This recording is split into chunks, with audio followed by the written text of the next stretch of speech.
What's up everyone, how are you all?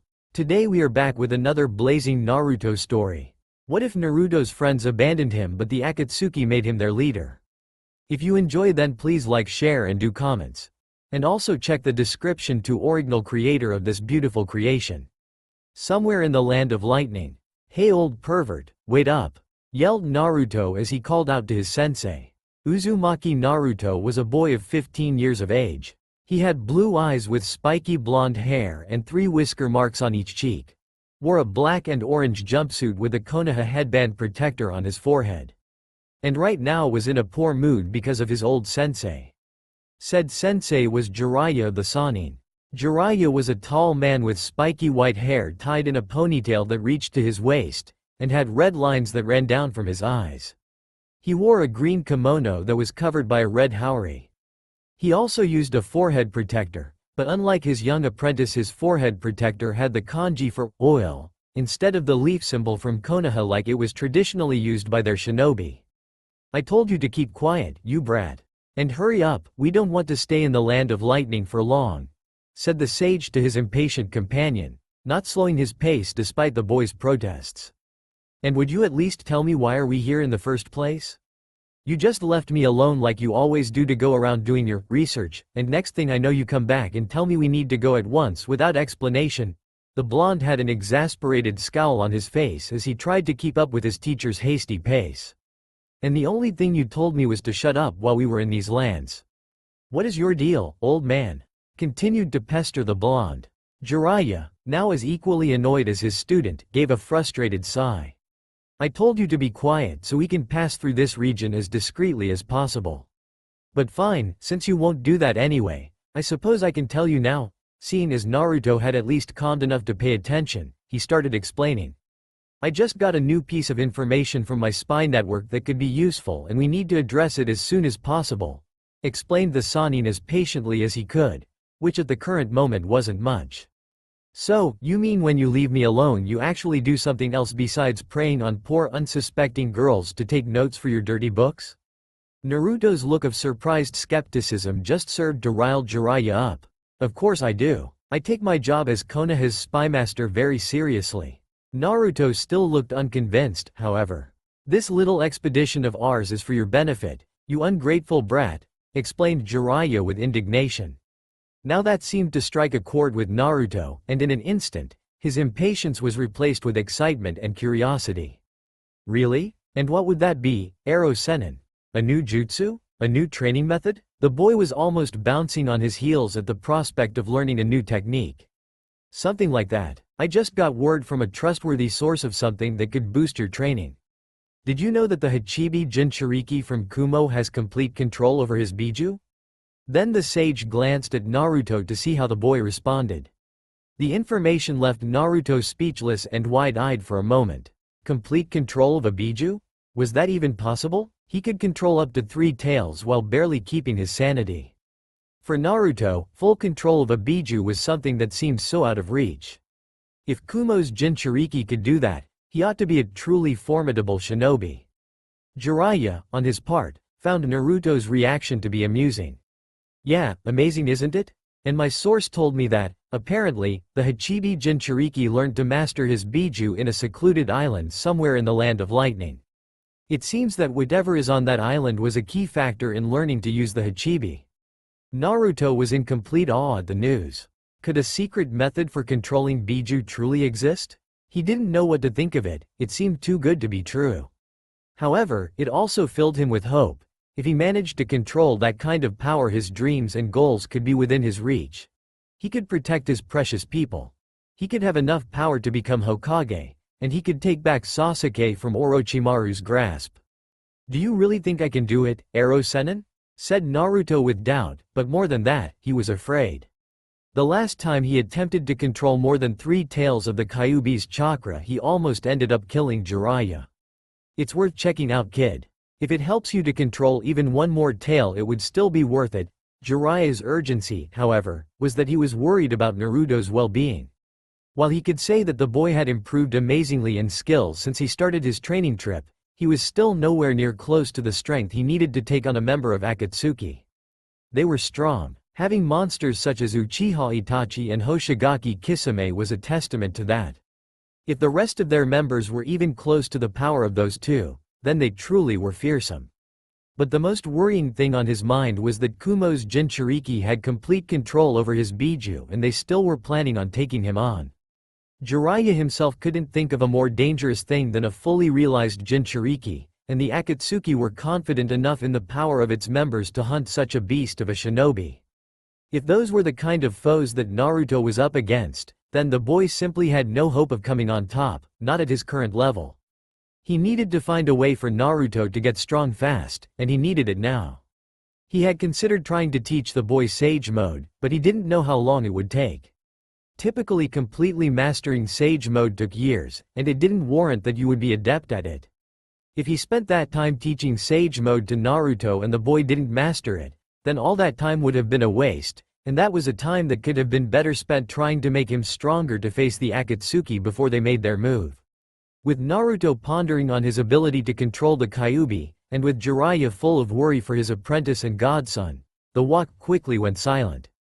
Naruto, noting the downed atmosphere that his teacher was expelling, raised an eyebrow and couldn't help but feel curious and confused for his master's strange behavior. What's up with the old perv all of a sudden? Jiraiya soon realized that his gloomy demeanor was starting to make Naruto suspicious, so he promptly changed topics. Anyway, we should make haste and get out of the land of lightning as soon as possible. Well, at least it's land. We have to look for a boat to start searching for that island. Even if the adjacent sea is still technically part of the land of lightning, Kumo doesn't keep as many close tabs on its sea like they do on its land. All this caution further confused Naruto. But Ero Sennin, I thought we were neutral with Kumo. We are, but that doesn't mean that there isn't tension between the villages. Remember kid, neutral just means that we aren't actively trying to rip each other's throats, it doesn't mean that we are friends. Explained the sage. Naruto just squinted his eyes and put his hands behind his head. It's just so stupid, Ero Sennin. To be always so hostile with each other for things that happened long ago, it just seems so petty. A peaceful future is a much better thing to aim for than keep an old conflict going, Datbeo. Jiraiya responded by exhaling a long breath and putting on a hopeful expression. If only it were that easy kid. People won't forget past wrongdoings just like that, and a lot of times they are in their right to feel that way. Remember your little Hyuga friend? That question seemed to surprise Naruto. Hinata? Yeah, what of her? He wondered what did Hinata even have to do with the current topic. Well, did you know that Kumo attempted to kidnap her when she was still a small child? Asked Jiraiya with an edge in his voice, somewhat angry at remembering that event. And your mother Kushina too, but I can't tell you that, thought the man grimly. Well, now that you mention it, I think Neji said something about it during our match in the Chunin exams, said Naruto, remembering the bitterness that the prodigy showed by the tragedy that event caused. But he still wondered what did that have to do with anything right now. But why are you asking, Ero Sennin? The Sannin responded without even looking back. Before I tell you that I want you to answer me this first. Why do you think Kumo wanted Hinata for? Naruto once again squinted his eyes in focus, trying to think of any reason why anyone would have something against a shy girl like Hinata, and when she was a child no less. For her eyes, I think? He barely recalled the reason that Neji had mentioned in the exams. The prodigy mostly explained his father's death and not much of anything else. Jiraiya nodded, glad that his student knew at least that much. The Byakugan is one of the 3 great dujutsu. Many would do anything to get their hands on such a powerful Kekkei Genkei. And what would have they done to her, Ero Sennin? Raise her as one of their own? Inquired the blonde. Naruto knew Hinata and considered her one of his precious people, and he had a strong conviction that she would never leave Konoha, not even if they tried to convert her since childhood. However, Naruto failed to pick on the real meaning of the attempted kidnapping. Naruto, you are a good kid and you have a good nature, but that also makes you naive, thought Jiraiya with a bit of sadness, as he knew that most likely in the immediate future Naruto would face hardships that will probably crush his good-natured spirit. If it didn't, he could die in the face of the challenges that awaited him. Kid, being forced into loyalty to Kumo would have been the absolute best-case scenario for the poor girl had the abduction been successful. Naruto raised an eyebrow in bewilderment. That was a best-case scenario? They could have taken her eyes and transplanted them into their own ninja. But what would most likely have happened is for her to become a breeding stock for life, and they would have still taken her eyes while at it, explained Jiraiya darkly, driving home just how terrible her fate could have been. Naruto widened his eyes with horror and repulsion at the thought of something so horrible happening to one of his close friends. He finally understood the implications of the abduction. She would have been forced on birthing children for a rival village for the rest of her life. And those same children could have been used against her own home. Naruto literally couldn't think of a fate worse than that. Jiraiya, for his part, just kept walking, letting all that sink in into Naruto. After a moment, he started talking again, deciding to reveal the point of his questions. I'm telling you this so you can get an example of why it's so hard for ninja nations to get along. That attempt on your friend was thwarted, but there are countless other terrible things done between ninja villages that never are. Kumo isn't even the village that we have the worst relationship with. This topic of conversation put Naruto in a depressed mood, but he was still compelled to ask. Then which one is? That would be Iwa, and by far. In the last war, there was too much bloodshed on both sides. The scars are still too fresh for it to be any other way. But as you know, we won the war, so they are the ones that suffered the most casualties. To this very day, most Iwa shinobi would rather cut off their hand than shake it with a Konoha shinobi. Finally, Naruto kept quiet, his downed mood not leaving any more wish in him to keep talking. While Jiraiya was glad that Naruto finally decided to be silent in their walk through Lightning Country, he felt a bit guilty for making the normally cheerful boy so somber. I'm sorry kid, but those are the sort of things we must deal with in our ninja world. You have inherited my wish to look for a way of achieving peace between our nations, but you will have your work cut out for you. Still is important that you keep these kinds of things in mind. That was Jiraiya's last thought as they were arriving at a clearing to start preparing camp, as the evening was upon them. Neither Jiraiya or Naruto realized that in one of the trees in the proximity, just out of sight, a Venus flytrap-like figure emerged from it, seemingly separating from it as if they had been one being. The flytrap-like extension opened to reveal a head with green hair and a face with a white half, while the other half was black. The flytrap-like man was wearing a black cloak with red clouds. So it seems that the Kyuubi and Jiraiya of the Sannin are in Kumo looking for a better way to control the Biju's power, said White Zetsu with a carefree and mischievous attitude, but also full of malice. We should inform Tobi of this development. This time, Black Zetsu was the one who spoke, but unlike his white counterpart, he sounded much more serious and eerie. After that, Zetsu just sank again into the tree trunk until it left no sign that he had ever been there in the first place. Unknown location. A tall man wearing a black cloak with red clouds sat on a rock in a damp, dark cave.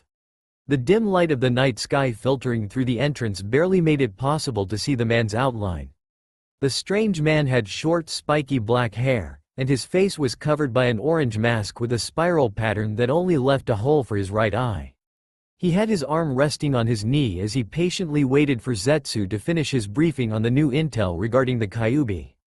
And that concludes my report, finished Black Zetsu dutifully. The man just kept silent, thinking over this new bit of information. What should we do about this, Tobi? This could be a good chance to snatch the Kyuubi, even if it is a bit early, said White Zetsu with a toothy grin, restless for a plan of action. Tobi could see what Zetsu was getting at. In all these years that Jiraiya took over Naruto's training, the man had been extremely cautious. Never stranding too far from his allies in the Land of Fire, should an attempt on the Kyuubi be made. Adding the fact that Jiraiya was one of the strongest shinobi alive, it was a situation that made it very unlikely for the Akatsuki to go after the Kyuubi prematurely for one reason or another. For Jiraiya to suddenly relinquish his until now overly cautious behavior meant that he either strongly believed in this new method of controlling the Kyuubi, or he was getting desperate in that particular endeavor that he would take the chance with anything half-decent that he could get to improve his odds. It was probably the latter if Jiraiya's hasty attitude was any indication. Indeed, going for the Kyuubi right now would be the most logical course of action, however. Zetsu's white half raised an eyebrow in curiosity at Toba's hesitation. Capturing the Kyuubi at the moment was the logical step to take, for Zetsu at least. Zetsu, did you check on that other task I commended to you? Whatever Zetsu was expecting Tobi to say, it wasn't that. Well, inquired Toby once more, expectant for the plant-like man to continue. Black Zetsu was the first to compose himself. We did, is just as you suspected. Ever since Kumo's perfect Jinchuriki became public knowledge, the other nations have started to keep a closer watch on their Biju. They don't want to be left behind in the development of their Jinchuriki. As a consequence, the security for them has been exponentially increased. Black Zetsu finished and left his white half to elaborate. Most of them aren't a problem, however, the Yanbi and the Gobi are going to be an issue. It was just as Toby had predicted. Even if the villages were tightening the security around their Jinchuriki, only those two presented a problem. The Ichibi was the case cage. He was always going to be under Suna's full protection anyway, regardless of what the other nations were doing. But Suna was the weakest of the 5 great ninja nations. Even with all their security, the only real threat was the Ichibi himself, and Akatsuki could handle him.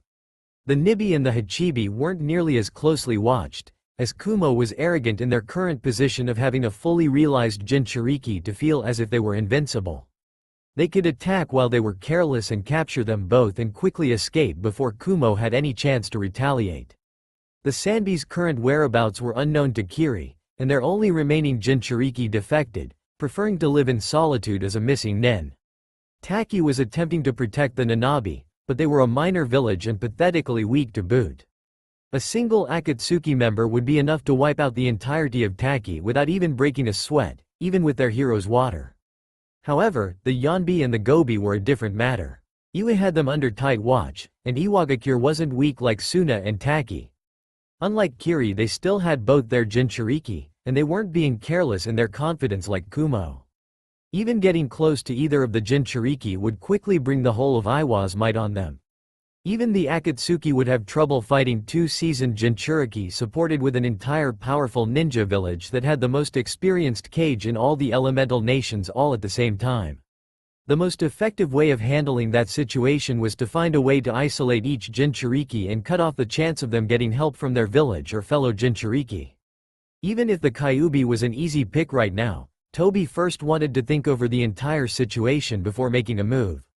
Zetsu felt like he had been waiting forever with how long Toby had been quiet, at least the white half did. What are you scheming, Toby? Don't keep me in the dark here, thought white Zetsu impatiently. Black Zetsu was as calm as usual, seemingly not bothered at all by the long wait. After taking his time, Toby spoke at last. Zetsu, tell Nagato to arrange a members' meeting. We need to have everyone on this. Oh, so you do have a plan, Toby? Said white Zetsu, excited and relieved at the same time for finally being done waiting.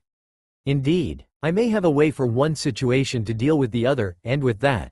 The masked man disappeared by being absorbed in a spiral space distortion coming from his right eye. Knowing that was his cue to leave, Zetsu sank into the ground, leaving the damp cave empty. Iwagakure no Sato. Iwagakure no Sato was a village made of stone, surrounded by a mountain range and waterfalls. The buildings were carved out from the very same mountains of the region, making them like towers, and due to its hill-like structures, the paths between them had to be connected with bridges. The village had business of all kinds, with civilians and ninja going on about their daily routine. As one of the great 5 ninja villages, it was a sight to behold. And currently, their leader the Tsuchikage was eating in a small barbecue restaurant celebrating with his son, Kitsuchi, his bodyguard and family friend, Akatsuki, and finally his granddaughter, Kuritsuchi. Akatsuki, try to leave some barbecue for the rest of us. Even I may not be able to pay for all the food you eat, said the ruler of Iwa. Onoki was a very short old man. He had a long beard that reached to his chest and an almost as equally long mustache. Due to his age, his white hair only covered the lower half of his head, which he kept in a topknot, and had a red round nose. He wore a green flak jacket covered by a green coat with yellow borders. I'm sorry Tsuchikage-sama, I'm just making the most out of this. Is not every day that you offer to pay for everyone's meal, said the voracious boy. Akatsuki was a large plump young man, had small black eyes, a large round nose and seemed to have a perpetually happy-go-looking face.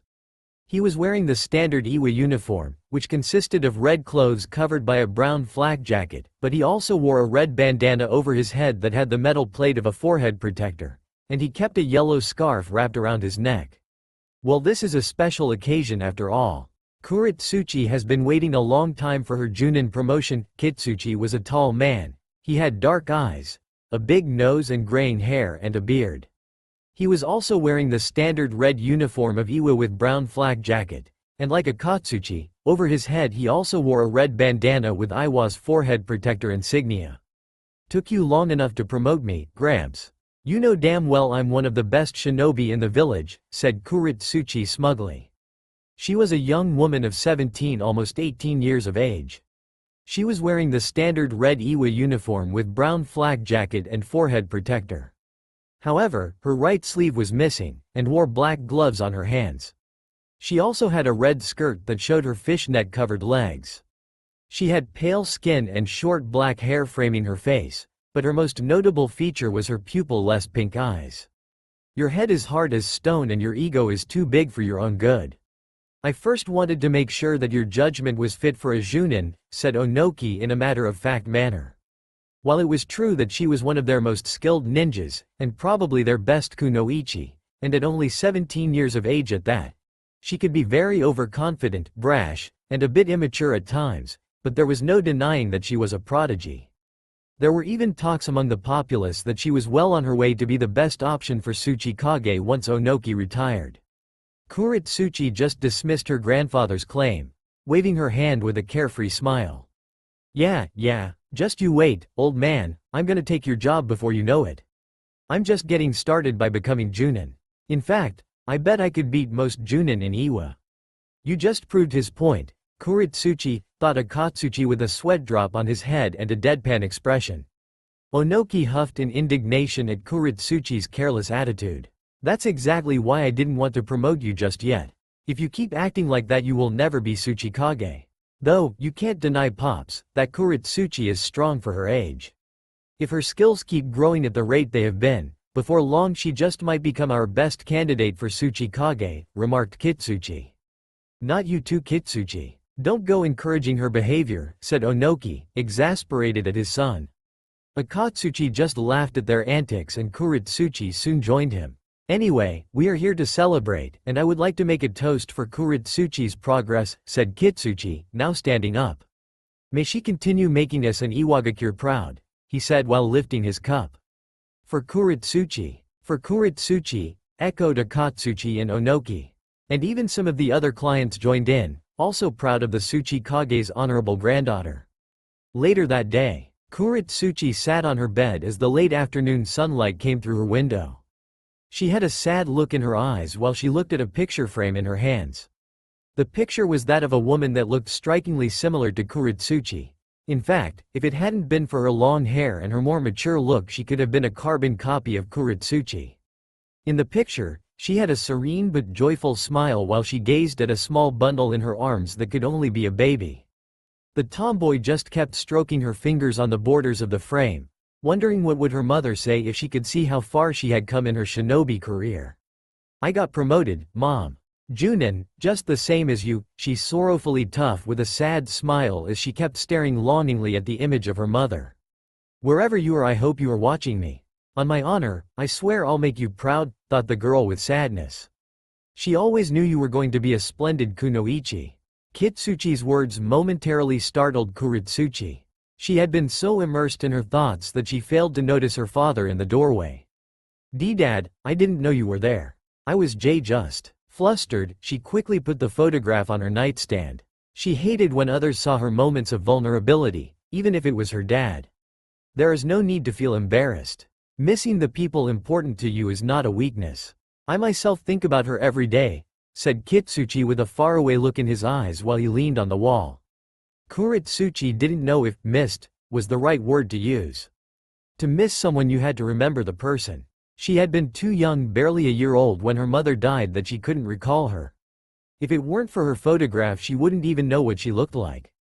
Her mother was just finishing her maternity leave when she went back to fighting on the front lines. After that, it wasn't long until the war reached its culminating point and she went with the intent of fighting for a better future for her newborn daughter, only to be slaughtered by Konoha's Yellow Flash. Her mom had always been the missing element for the true family that Kuritsuchi never had. She loved her father and grandfather, but her grandpa was the Tsuchikage and didn't have much time for them. Meanwhile, her father had his hands full doing his duty as a shinobi and trying his best to raise his daughter properly by himself. And considering her only friend was Akatsuki, she was essentially raised among men. Which was probably the reason for her tomboyish attitude. And even tough, she liked the way she was just fine and wouldn't change her personality for anything. The fact still stood that she always longed for a mother figure in her life. She debated a bit before asking, "Dad, how is my mom? Was she as great as everyone says she was?" said Kuretsuchi with a melancholy that was rare in the normally brash and carefree girl. Kitsuchi adopted a tender look as he looked at the sky through her window, reminiscing of times long past. "No, she was better. She was the most amazing woman I've ever met. Also the most beautiful. In fact, in that department you take completely after her." "Thank God for that," said Kitsuchi with a small smile, to which Kuretsuchi replied with one of her own. "She was calm and collected, but also kind, loving and nurturing." "She was a true lady," said the man. "Well, I definitely didn't inherit any of that," replied his daughter with a forced laugh. Kitsuchi glanced at the girl appreciatively. "You are both great in your own right, Kuretsuchi. And I know that she would be very proud of the woman you have become and the one you have yet to become. She wanted nothing more than to watch you grow up, and loved you with all her heart." Kuretsuchi's eyes were moist at her father's words. Even tough, it was not the first time she asked for details of her mother. She liked to ask once in a while to avoid forgetting about her memory, as it was all that was left of her. Damn Konoha for what they did. And damn the Yellow Flash for taking away her mother and with her the family that never was. "You should make Konoha pay for their sins, Dad. We are strong, we could crush Konoha. The Yellow Flash is not there anymore to save them this time. We should make them feel the same suffering that we do. Blood should be repaid in blood," said the girl darkly with a fierce look in her eyes. The cold rage in Kuretsuchi's pink eyes made Kitsuchi feel uncomfortable. He gave her a disapproving look and tried to reason with her. "We have talked about this before, Kuretsuchi. Konoha also lost a lot of people in the war. The damage both nations sustained was so great that I'm just glad we are still standing at all." The young woman's anger just grew at her father's words. "How can you leave them off the hook after all they did to us, Dad?" thought the girl in repressed rage. "How can you forgive them so easily? Are you fine just leaving everything like this? Maybe you didn't care about Mom as much as you." The strength of the slap that interrupted Kuretsuchi was enough for it to be heard in the whole house. She lifted a gloved hand to her reddening cheek as she looked at her dad with a shocked expression. "How dare you talk to your own father like that? I miss her like you can't even imagine. She was the love of my life. But it's precisely because I loved her that I know the pain of loss, and I would never wish to put our people through the horrors of war again." Kitsuchi was all but shouting. The rage in Kuretsuchi was so strong now that she finally snapped at him. "You and Gramps are just cowards. If I ever become Tsuchikage, I will do what we should have done a long time ago and give Konoha what it deserves." Instead of hitting her again like Kuretsuchi expected, Kitsuchi just stared at her with the biggest look of disappointment he had ever given to her. "Maybe Dad is right. With that attitude, you don't deserve to be Tsuchikage," and with that, Kitsuchi just turned and walked out of her room, leaving Kuretsuchi alone and seething with anger. "Fine, you can keep being Konoha's bitch for all I care." She then took a step forward and smashed the door shut as soon as her father left, before throwing herself at her bed and buried her face in her pillow, staining it with wrath-induced tears. "Just you wait, I'll become Tsuchikage one day and I will burn Konoha to the ground." The Tsuchikage's office. Onoki had had a long day, but he was finally wrapping up the last stacks of paperwork. He was finishing later than usual, as his little get-together with his family put him behind in his work. He was about to call it a day when he got a knock on his door. He groaned at his rotten luck. Was a little rest too much to ask? He gave permission to enter and through the door, stepped in one of his anbu, his porcelain mask of an animal signaling him as such. "Speak, Hawk. It's been a long day, so out with it," demanded the tired old man.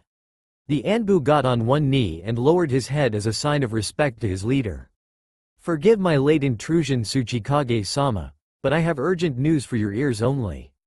Onoki raised an eyebrow in curiosity at that. "Is that so? And what would this urgent news be, if I might ask?"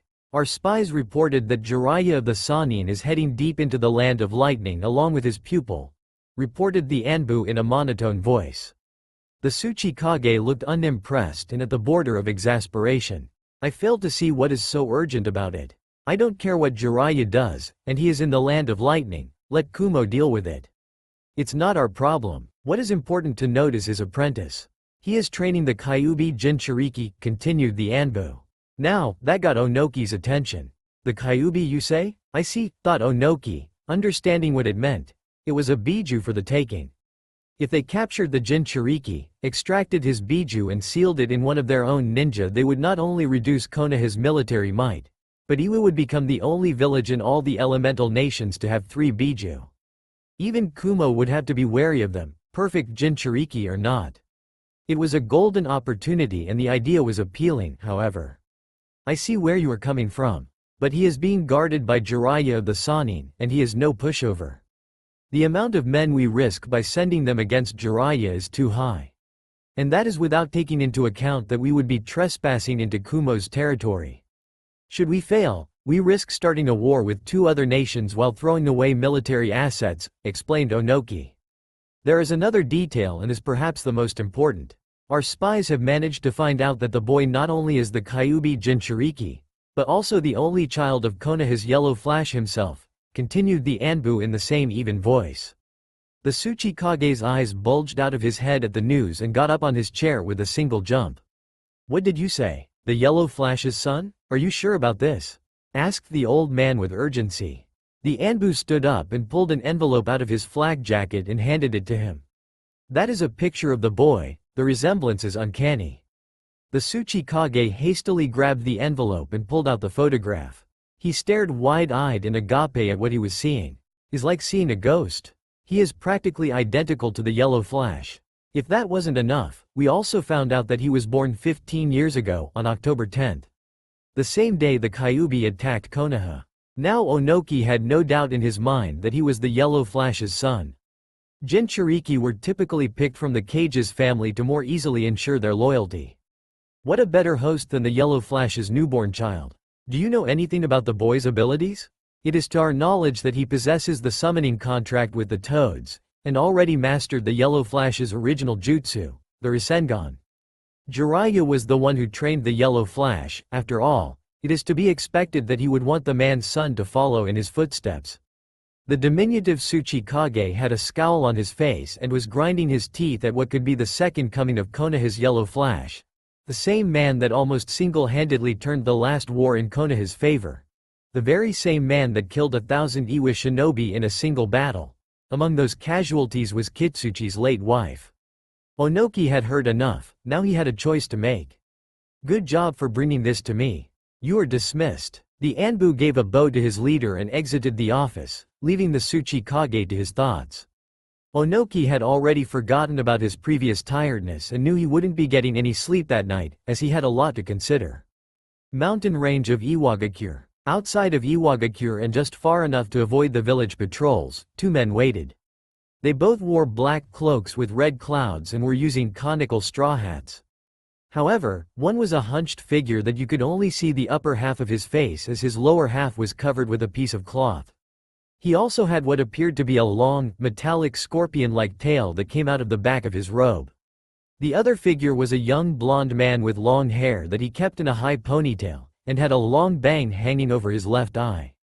But the one trait that really drew attention were what appeared to be a mouth in each of his hands. What is taking him so long? I hate to be kept waiting, said the shorter one with a deep hoarse voice. You should really learn some patience, Sasori no Dana. After all, with that body, you have all the time in the world, said the blonde man to his partner with a cheeky grin. Shut up Deidara, I'm not in the mood to be listening to your prattle, said Sasori with irritation to his partner. So touchy. You know, being so close to home makes me a bit nostalgic. I wouldn't mind leveling a building or 2 to remind my countrymen of the magnificence of my art, said Deidara while playing with some clay to pass the time. That trash you do with your clay isn't art. Art is everlasting, is something that can be admired for generations to come. And I told you to shut up, repeated Sasori. Your puppets are okay I guess, but nothing compares to the beauty of the power of an explosion. Hearing people's screams of terror as their houses crumble down just brings a tear to my eye, said Deidara, waving off Sasori's previous comment. Sasori was about to lash out at Deidara for once again failing to be silent when suddenly the same Anbu that had been with the Tsuchikage just an hour ago arrived in a shunshin, body flicker. "Took you long enough. How did it go?" asked the puppeteer at the Iwa Anbu. The sleeper agent turned his head at Sasori and stared straight at him through his porcelain mask and responded with a monotone voice. "The Tsuchikage seems to have taken the bait. I expect him to mobilize against the Kyuubi soon. How I would have loved to see old man Onoki flipping his shit when he found out about the boy," said Deidara giving a small laugh. Then everything went according to plan. "Return to your post, we are done here." Sasori dismissed his sleeper agent and the Anbu went away the same way he had come.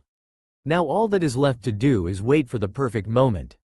"If everything goes well we might just snag us 3 Biju at once," stated Deidara. "You can wait by yourself. I'm not staying here doing nothing. I'll come back later when the time to act is right," said Sasori, turning away and walking in the opposite direction. "Wait up, Sasori no Dana, we still have to report to Leader Sama." "Hey, Sasori no Dana, are you listening to me?" Deidara caught up to Sasori and both walked away, intending on returning when all the pieces of their plan had fallen in their place. Iwagakure's streets. Kuritsuchi yawned as she made her way to the Tsuchikage's tower. She and her father had been summoned for a mission briefing at first hour in the morning and she was definitely feeling the lack of sleep. She would really like to know what could be so important that her grandfather needed them so early. They were 2 of his finest ninja, so she doubted it was for some trivial task, at least she hoped so. Having to get up at such an hour was bad enough, but having to endure walking with her father so soon after their argument the day before was too damn awkward for her. As they were arriving, she noted more shinobi besides them entering the tower too. She wondered if they had been called for the same thing. Kuritsuchi and her father also entered and went up the stairs, and her suspicions were confirmed when she saw a considerable amount of ninjas gathering outside her grandpa's office. What really caught her attention was that most of them were junin. There were a few experienced chunin and a bunch of tokubetsu junin, but generally, all of them were highly competent shinobi. "What is going on here?" thought the girl, puzzled. While gazing through the large hall she caught sight of a familiar figure, Akatsuki. "Hey Akatsuki, over here," the tomboy called out to her chubby friend with enthusiasm. Said boy turned around and looked at her with surprise. "Kuritsuchi, I didn't know you were here too," responded the young man with his ever-present cheerful face. "I just got here," said the girl with a small smile.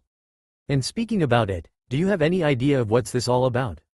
Akatsuki just shook his head while giving a shrug. "No idea really. I got called here so early I didn't even have time to get breakfast."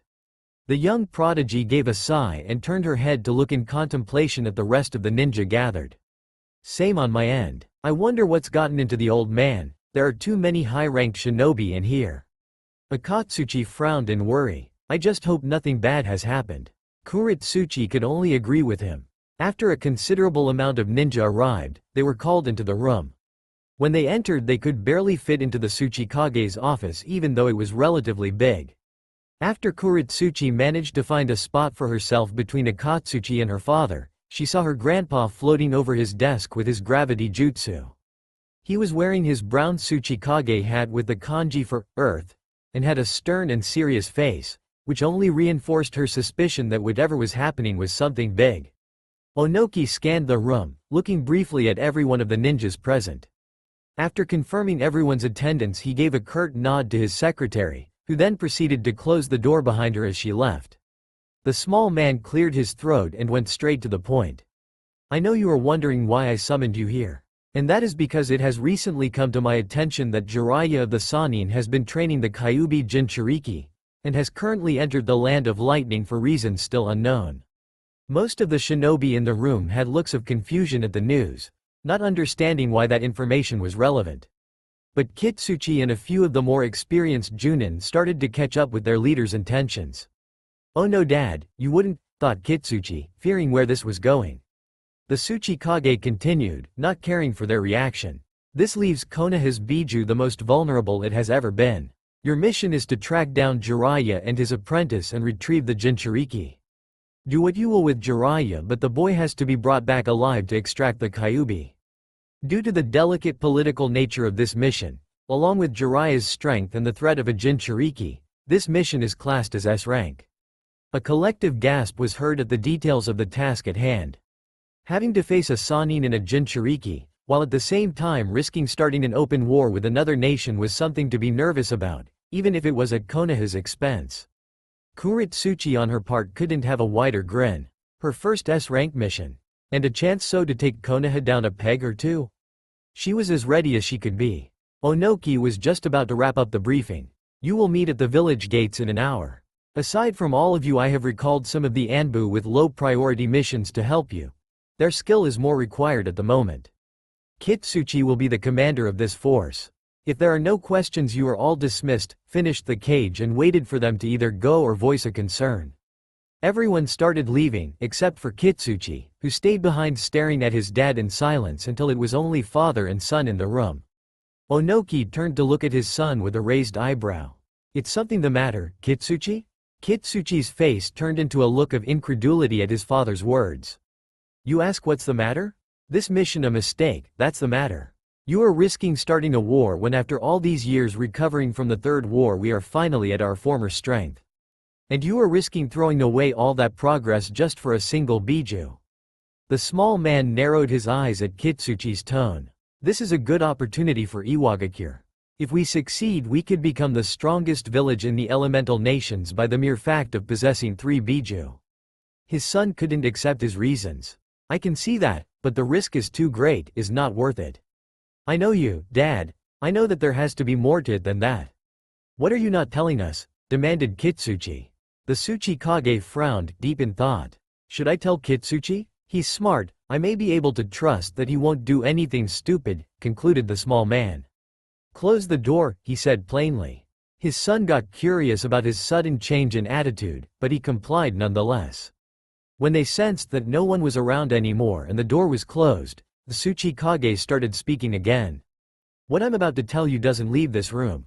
You can tell no one, not even Kuretsuchi. No, especially Kuretsuchi. Do you understand? The old man looked intently to emphasize his point. Kitsuchi was getting on edge at the odd secrecy, but he nodded in understanding. Onoki closed his eyes and gave a loud sigh. The Kyuubi Jinchuriki is the Yellow Flash's son.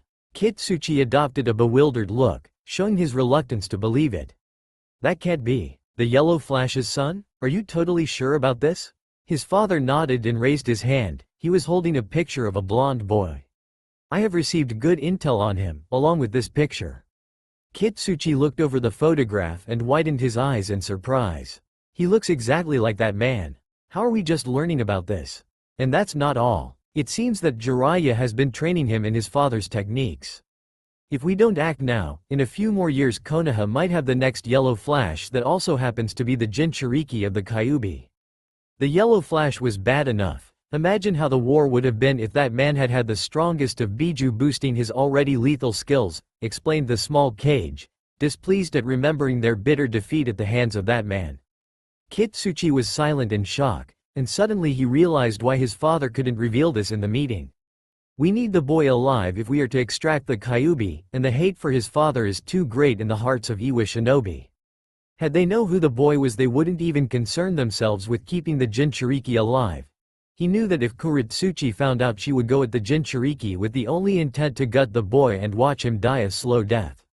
Heck, he didn't know if he himself could resist the temptation to get retribution for his dead wife.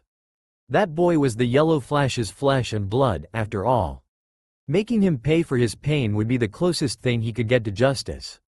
But he would never put his men in danger for something as petty as revenge. It wasn't worth it. I understand what you are saying, Dad. And even though going for the boy would bring some justice for our fallen soldiers, for my wife, I still can't accept risking another war. However, you are the Tsuchikage. If this is really your final say, I can't do anything but comply, said Kitsuchi with finality. Onoki stayed firm nonetheless, not swayed at all by his son's attempt to change his mind. Glad to hear that you at least know your place. Now go, you have a mission to accomplish. Kitsuchi made his way out of his father's office, a look of resignation and disappointment marring his features. There was nothing left to do but to execute his orders to the best of his abilities, for he knew that if he failed, the consequences would be severe. Merchant Island in the Land of Lightning. It had been a few days of traveling from small island to small island looking for information to find yet another island.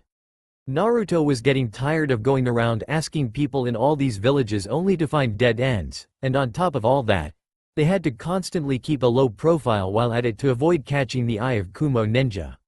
All in all, it was a pretty tedious experience for the orange-clad blonde. He was sitting on a bed in an inn's room that he and Jiraiya rented for the day when he heard the door open and saw his master walk in. "You are finally back, Aro Sennin. Did you learn anything of use this time?" asked Naruto, hopeful for any kind of advance. He was so tired of going around in circles. Jiraiya scratched the back of his head nervously, knowing that Naruto wouldn't like what he learned. "Well, apparently the island we are looking for is a dangerous place used as a training ground by Kumo. It is crawling with dangerous wildlife, giant hostile animals and the like. It's practically Kumo's version of our forest of death." As expected, Naruto blew up. "Say what? How did your precious contacts forget to get that tiny little detail? Their own forest of death was bad enough, and this one was on an isolated island in the middle of a rival ninja nation. That was where they were so eager to get to." His master raised his hands in a placating manner at the outburst. "Easy there, brat. I know it may be a bit dangerous, but if it gives us a real shot at controlling more of the Kyuubi's chakra, then is a risk worth taking." Naruto wasn't having any of that. "Tough. Not if we are dead. The stupid fox is not worth risking our heads over it. And I don't know about you, but I'm sick of searching blindly for a place that we aren't even sure is gonna help us. I'm done. I'm going back to the land of fire and you can't stop me," finished the young man and started to pack his belongings. Jiraiya finally lost his temper. The pressure from both the imminent danger his student was in for running low on time looking for their last hope was already thinning his patience. Now his student's behavior was the straw that broke the camel's back. "The Akatsuki are coming for you, dumbass," shouted the sage with a fierceness rarely seen in the old pervert, making Naruto stop his rant as he was too stunned by his master's rarely seen temperament. "They're coming and you aren't ready. I'm sorry, Naruto, I really tried to put you at a level that would be acceptable to defend yourself against them, but the truth is I failed. You stand no chance against them as you are now. This is our best shot to ensure that you are strong enough when the time comes, and so far I have no better ideas." By the end of his argument, Jiraiya's mood had changed from anger to depressed at finally admitting his failure in preparing Naruto to defend himself. Naruto was speechless at his master's revelation. While he already suspected that he wasn't strong enough to take on an Akatsuki member head-on, he had hoped that at least he could hold his own. But judging by what Jiraiya said, he would be no match at all for any of them. Now he was just as depressed as his old teacher. He felt as if his training had been for nothing. They sulked in silence for a bit until Naruto asked with a sullen voice and his head down. "Heard anything else that could help us find it?" Jiraiya also waited for a bit before answering.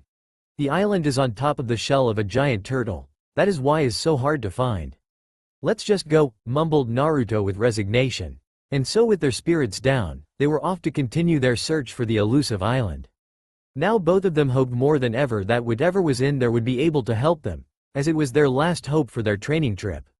Toby once again sat alone in a cavern, going over the current situation in his mind, and so far everything was going according to the plan. The Tsuchikage had sent a large elite force with a lot of his most skilled shinobi in pursuit of the Kyuubi, and among those in the force were most of the Anbu patrols usually guarding the Yanbi and Gobi. Now getting close to the Jinchuriki wouldn't be a problem with the meager defenses left protecting them. All that was left was for Zetsu to confirm when the assault unit went too far past Iwagakure's border that they wouldn't be able to help once the Akatsuki made their move. Speaking of the devil, at that moment the flytrap-like man materialized out of the ground.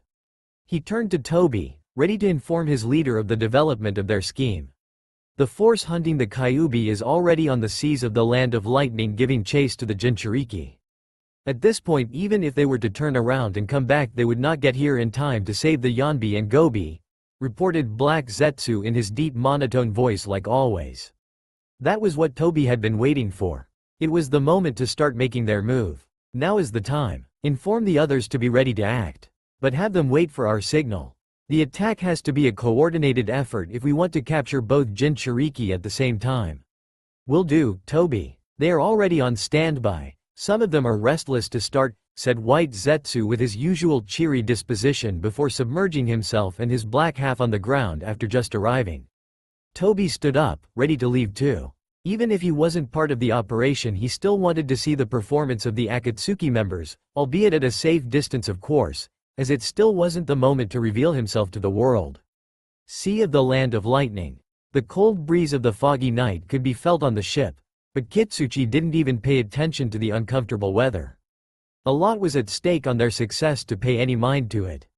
The Iwa commander stood motionless on the railing of the wooden ship, showing an air of confidence and authority to help the morale of his troops. For Iwa shinobi like them who were used to always fighting on dry land, the climate conditions were unfavorable. Not only was the environment bothersome, but most of the time they didn't even have land for their earth-based jutsu, and the only times they did was when they passed by the occasional small island. This meant that they were fighting at a slight disadvantage when it came to their jutsu repertoire. Still, even with that handicap, most of them were Junin, and that meant that almost all the shinobi in their unit were proficient in more than one element, and some shinobi like Akatsuki could expel rocks from their mouth created with chakra. Also, they had members of the Kamizuru clan, and they didn't use a lot of element-based jutsu because their clan techniques were based around manipulating insects, not unlike Konoha's Aburame clan, except that they specialized in the use of bees. And speaking of which, some members of the Kamizuru clan were using their insects to scout the location of the Kyuubi Jinchuriki and the Sannin to ensure that they were still on the right track. With the mist covering their advance, they were safe to get close and get the upper hand with a surprise attack. Their ship should be bigger anyway. They rented a big warship from some mercenaries and the Jinchuriki was traveling in a small fishing ship. They would have the advantage once they started raiding their target. A member of the Kamizuru clan was just receiving some of the bees he had sent out to scout, and after gathering the intel his small summon had brought him, he went straight to Kitsuchi. "Captain Kitsuchi, we are only half an hour away from our target. If it wasn't for the mist we could have a visual already." Kitsuchi gave out a deep sigh, knowing that a battle would soon break out. He quickly composed himself and called out to his men in authority. "All of you, prepare for battle. We will soon reach the Jinchuriki and Jiraiya of the Sannin. If you have anything you need to do to properly equip yourselves, now is the time." Everyone started digging through their ninja tools and grabbed any weapons they may need. Kuretsuchi and Akatsuki were on the lower deck finishing their preparations.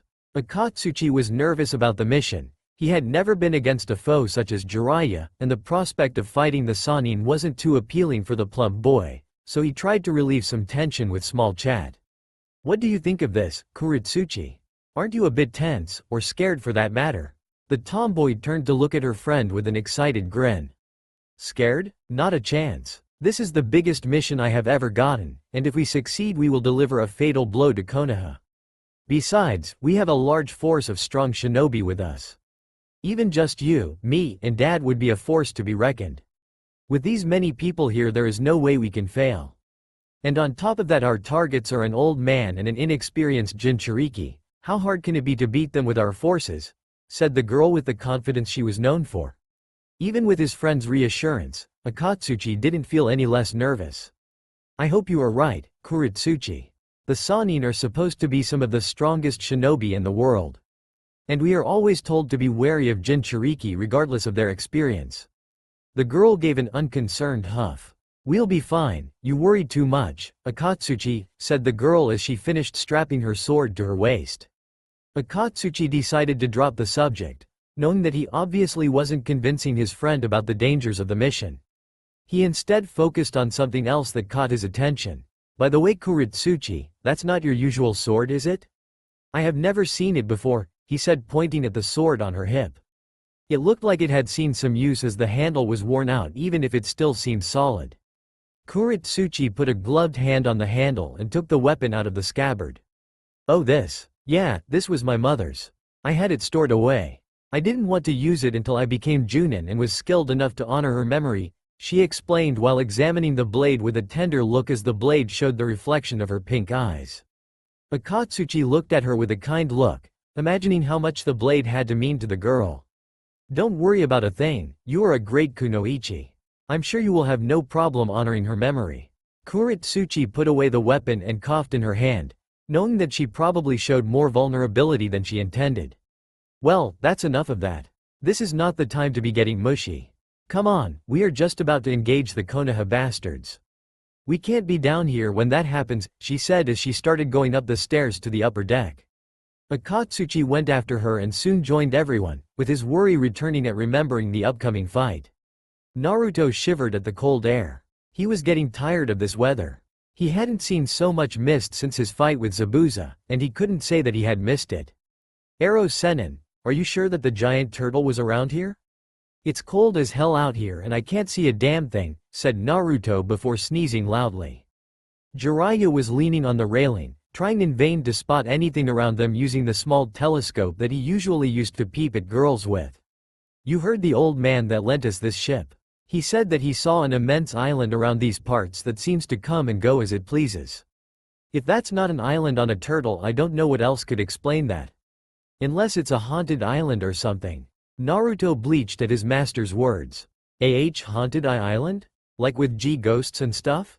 And now that he thought about it, maybe the haunted island would explain the mist and the cold. Now his shivering got even worse, and not because of the bad weather. He started pacing from one side of the deck to the other, looking scared and on guard for anything suspicious. Jiraiya gave an exasperated sigh and turned around to scold Naruto. Would you quit that? You are such a superstitious brat, you know that? He put the telescope away and regarded Naruto with an incredulous look. Ghosts aren't real, Naruto, I was just joking. Seriously, what kind of shinobi gets scared of that? That got the Jinchuriki to stop pacing and tried to act tough in an effort to save face. Scared? Me? Of course I'm not scared, Aresu. Who is scared? Uzumaki Naruto is scared of no ghosts, he finished with a rather unconvincing smile, which only made Jiraiya look at him with a deadpan expression, obviously not believing him at all. Suddenly Naruto perked up. Hey Aresu, look. I can see something. Could it be the island? He said while pointing at the distance.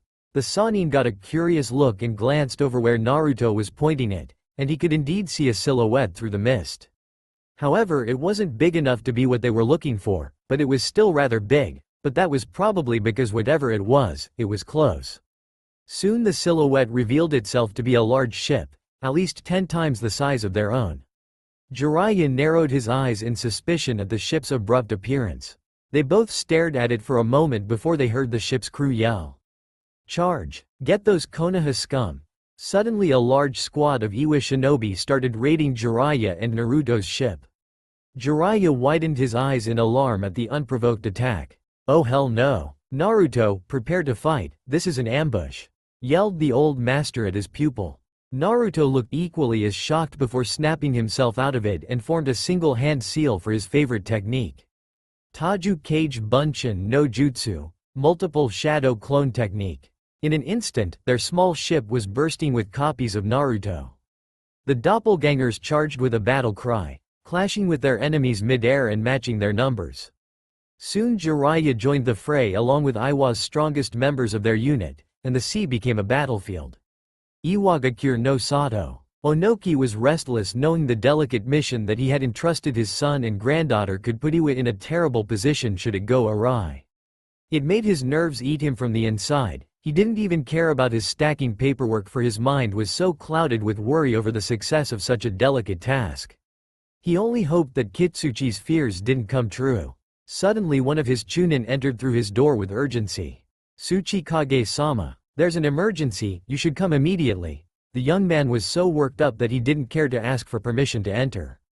Onoki jumped in his chair at the intrusion. What's the meaning of this? You better have a good reason for barging into my office in such a manner, said Onoki, angry at the disrespect of his subordinate. Even his leader's foul mood didn't deter the young man from his haste. It's Han and Roshi, sir. Something is wrong with the Jinchuriki. The Tsuchikage got upset upon hearing that. What do you mean about that? Demanded the diminutive man. Onoki followed the chunin to the roof, and he could, in fact, see a great amount of smoke coming from 2 different locations in the distance. Roshi and Han's cabins. They are battling, they wouldn't be using that much strength otherwise, said the Tsuchikage in worry. For them to be fighting just when he had recalled their Anbu patrols had to mean that someone was waiting for the perfect moment to go for both of them at once. It couldn't be a coincidence, someone planned this.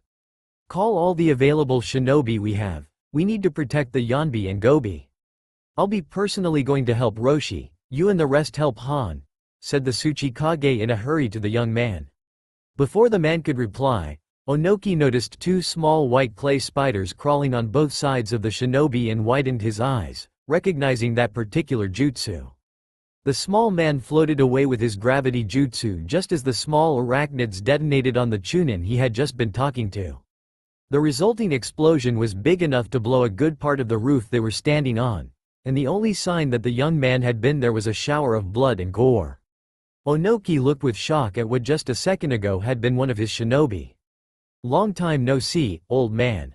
Did you miss your old student, called a cloaked figure in the sky, riding what appeared to be a giant white dragon made of clay. If Onoki hadn't been angry before, now it was a certainty. "Deidara, I knew it was you. I could recognize your jutsu anywhere." The small man glared at his former pupil. The blond man grinned mockingly at the old cage.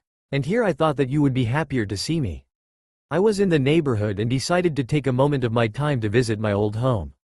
Everything's looking good over here. You have done a great job of keeping things in check, Onoki. However, this place is missing my touch. But no matter, that's nothing a couple C1 won't fix, Onoki leveled himself with his attacker using his gravity jutsu and took a glance at the attire of his former student. "That cloak. So you are a member of Akatsuki now? A little slow on the update, old man. I have been a member for a while now, said Deidara, careful to keep his distance. He knew better than anyone that you shouldn't underestimate Onoki. The Tsuchikage knew about the Akatsuki. They were a mercenary group that always performed splendidly and practically never failed an assignment, and they were incredibly cheap to boot. Onoki himself had used their services several times in the past, as he couldn't argue with the results they delivered. But being under attack by them made him feel like a fool for ever associating with the bastards. The undersized man crossed his arms over his chest and demanded answers from his former soldier. "Stop fooling around. What do you and your accomplices hope to gain from this? Why are you targeting our Jinchuriki?" Deidara gave a dry laugh at Onoki's questions. Like if I would tell you something like that. But enough chatter, weren't you going to help your precious Biju right now? Come on, don't mind me, you go ahead. Well, that is if you don't care to leave me here while I give you a new makeover," said the blond man while he started molding more explosive clay with the mouths in his hands. The small Tsuchikage's eyes narrowed in barely contained rage at the actions of the man. "I always hated your cowardly way of fighting, Deidara. But I never expected you to fall this low. See how much I care.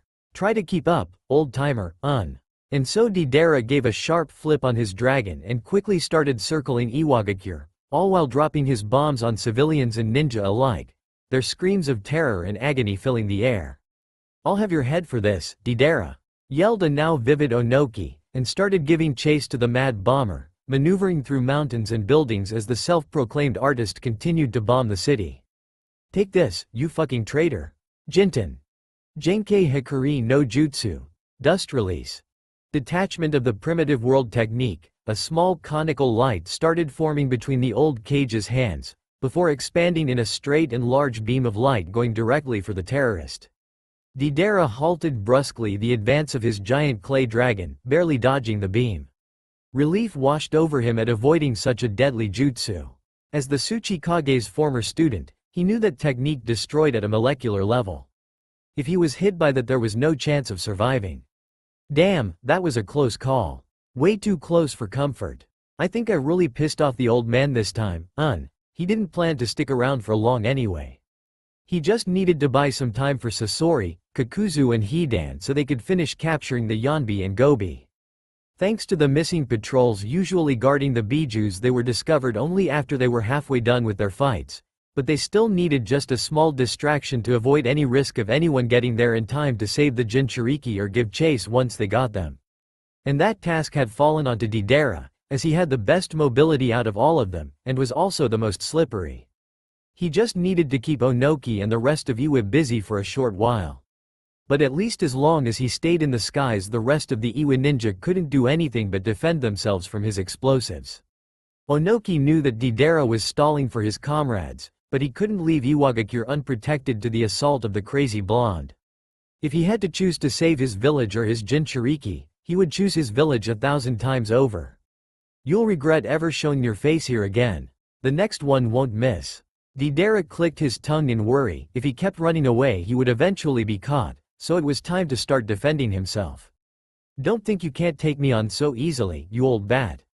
Let's see how you like a taste of the greatness of my art, The large dragon turned around and went straight for the old cage. The clay creature started spitting small birds made of clay that started homing on the small man. Deidara also started making exploding birds made of clay, and soon a large flock of the small creatures started swarming Onoki until he couldn't keep dodging for long and few of them managed to reach him. Deidara made a single hand seal and yelled, "Katsu," causing a large explosion. However, instead of the charred remains of Iwa's beloved leader, what fell was a rain of small pebbles.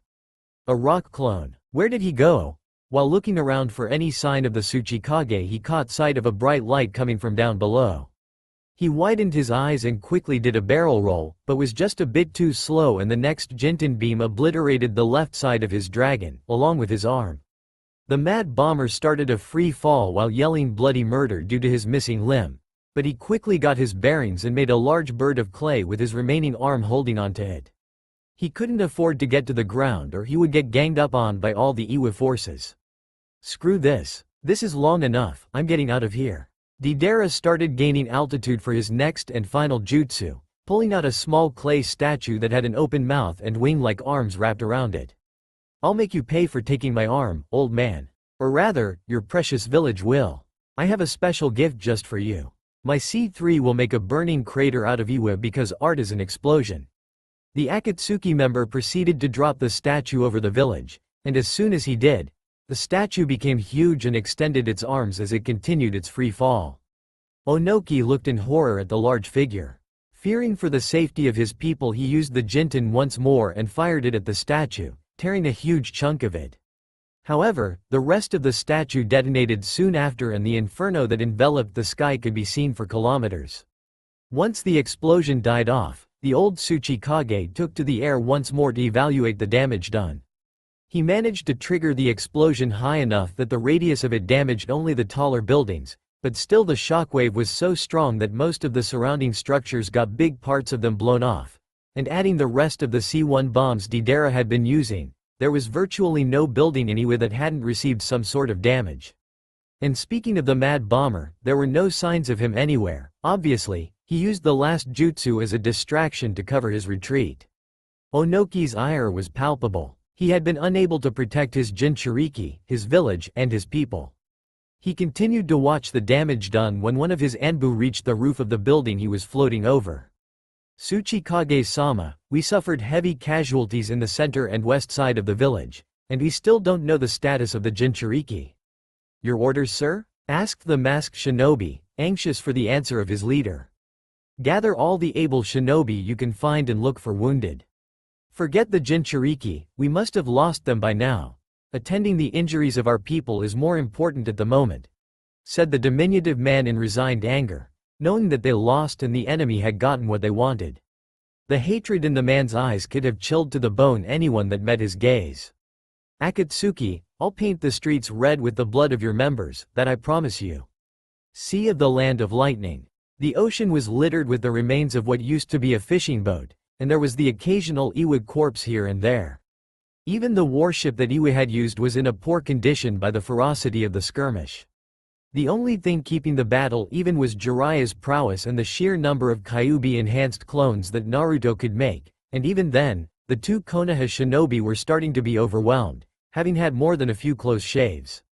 The situation was so critical that Naruto had been forced into his chakra cloak, which made him sport a bubbling red aura of chakra in the shape of a fox, had his canines and claws elongated, made his hair wilder, his whiskers thicker, and his eyes red and slitted. Kitsuchi was impressed. He knew of Jiraiya's strength but he never had the chance of fighting the man until now, not even during the war did the occasion present itself, but he had never expected the Sannin to be this strong. The man had managed to repel almost everything they threw at them, and the sheer amount of shadow clones that the boy could make was insane, but he could notice that both of them wouldn't be able to keep this up for much longer.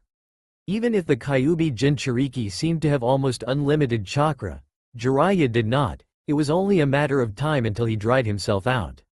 All of you, keep them on the defensive. They can barely hold on, victory is almost ours. All his troops reorganized themselves and started preparing another round of attacks. Jiraiya noticed their attack pattern and knew what to expect, but he also knew that he and his pupil were in trouble if things kept going at this rate. There was no choice, he would have to use Sage Mode. Not only did Sage Mode improve all his abilities tremendously, but it also let him save his own chakra by using natural energy from the environment. Besides, having Shima and Fukusaku helping him would be a great asset. Naruto, I need you to cover me for a moment. Use more of the Kyuubi's chakra if you can, but I need them off my back. Yelled the Sannin to the feral boy. You got it, Aresu. Naruto focused for a moment before a second tail of chakra materialized behind him. With the increase of the amount of chakra, Naruto could also feel the increase in the Kyuubi's influence over him. His demeanor became more savage, and after creating a dozen shadow clones they all gave a mighty roar. Due to the Kyuubi's chakra powering them, the clones' battle cries were so powerful that they caused small tidal waves that disoriented the Iwa shinobi.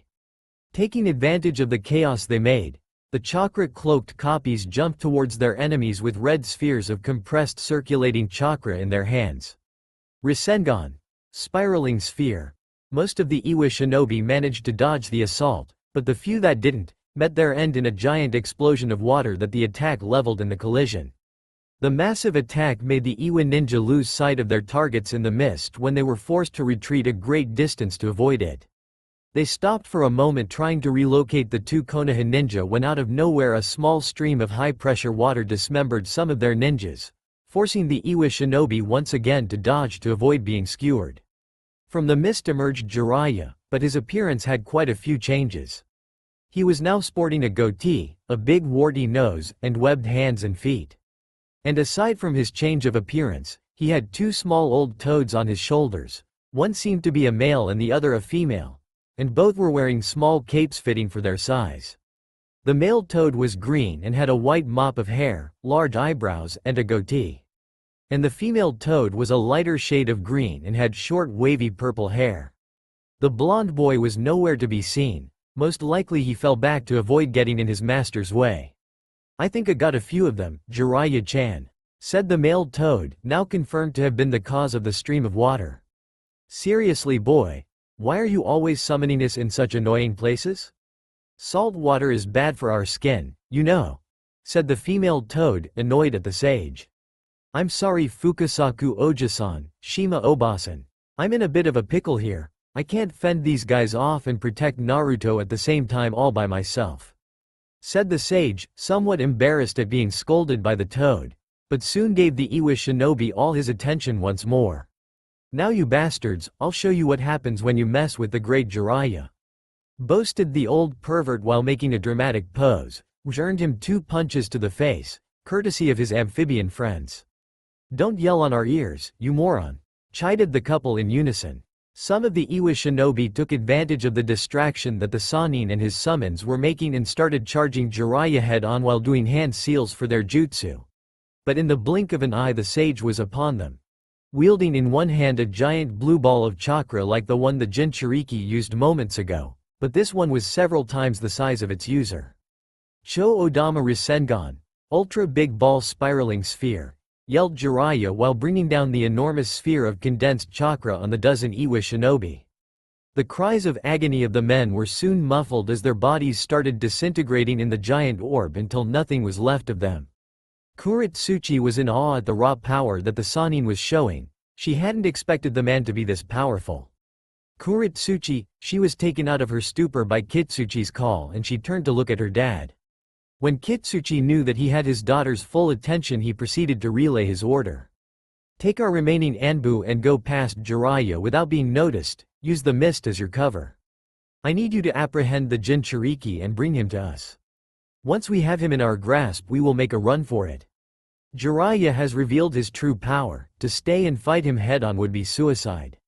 Our only chance of success is to escape with our target. But be careful. A Biju's chakra is not to be underestimated, even if its user is not that much skilled by himself. That chakra is so strong that it makes the boy a threat. He told the girl with authority. Kuretsuchi looked at her father with determination and nodded. I won't let you down, Dad. She called their remaining squad of Anbu, which was about a dozen, and went into the mist and out of sight, intending on hiding from the powerful sage as they tried to reach their objective. Jiraiya, nevertheless, suspected what they were trying to do, but he wasn't about to go looking blindly for Anbu-level shinobi, but he knew a way to easily find them. They're hiding from us. I'm counting on you, Obasan, requested Dashima. The small summon looked at Jiraiya knowingly and nodded. On it, Jiraiya-chan, she stuck out a bizarre-looking tongue. It was long and thick, with warts all over it, and seemed to have a face with small squinted eyes and a wide grin with sharp teeth. The weird creature-like tongue started sniffing the air, and after a moment, Shima detected a couple signatures, but she widened her eyes in surprise at what she was feeling. With haste, she started elongating her tongue in what appeared to be a random direction. Jiraiya, Fukasaku and even the rest of their Iwa enemies got varied looks of surprise at the weird behavior. The appendage tried to wrap itself around something in the mist that no one could see, and the warts in the tongue started to release an acid substance while trying to catch whatever it had sensed. Two figures came rapidly out into the middle of the battlefield after just avoiding being melted in the acidic shower. The figures revealed themselves to be two men. They were wearing black cloaks with red clouds, which gave them away as members of Akatsuki. Jiraiya widened his eyes in worry at the identity of the newcomers, remembering the last time he met them. These two again, so this is why Shima Obasan looked so worried. The situation just took a turn for the worse.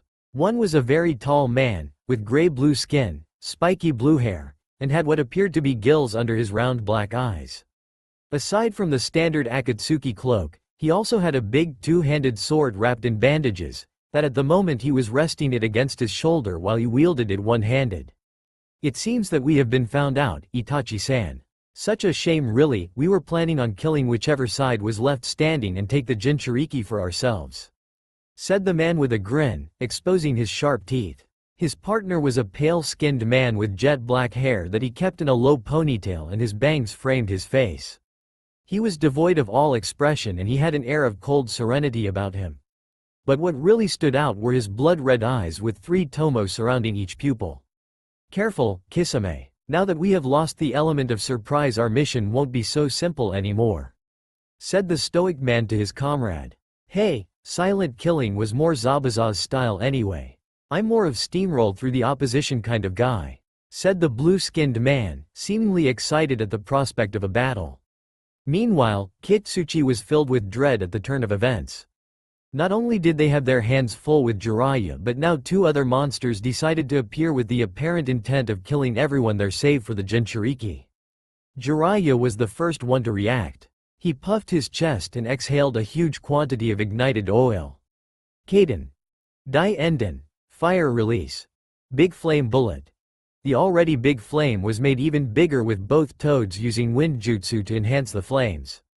The amount of fire starting to quickly cover the area made the Akatsuki members and the Iwa shinobi jump to save themselves from burning alive. Kisame had a wide grin at the intense start to his battle and focused his sights on the Sannin. I guess I'll go for the biggest prey first.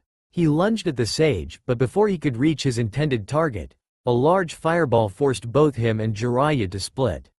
Recognizing his partner's jutsu, he turned to Itachi with a puzzled look. What's gotten into you, Itachi-san? That could have hit me, you know.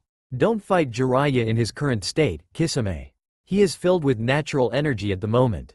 If you try to absorb it with Samahata, you could end up dying.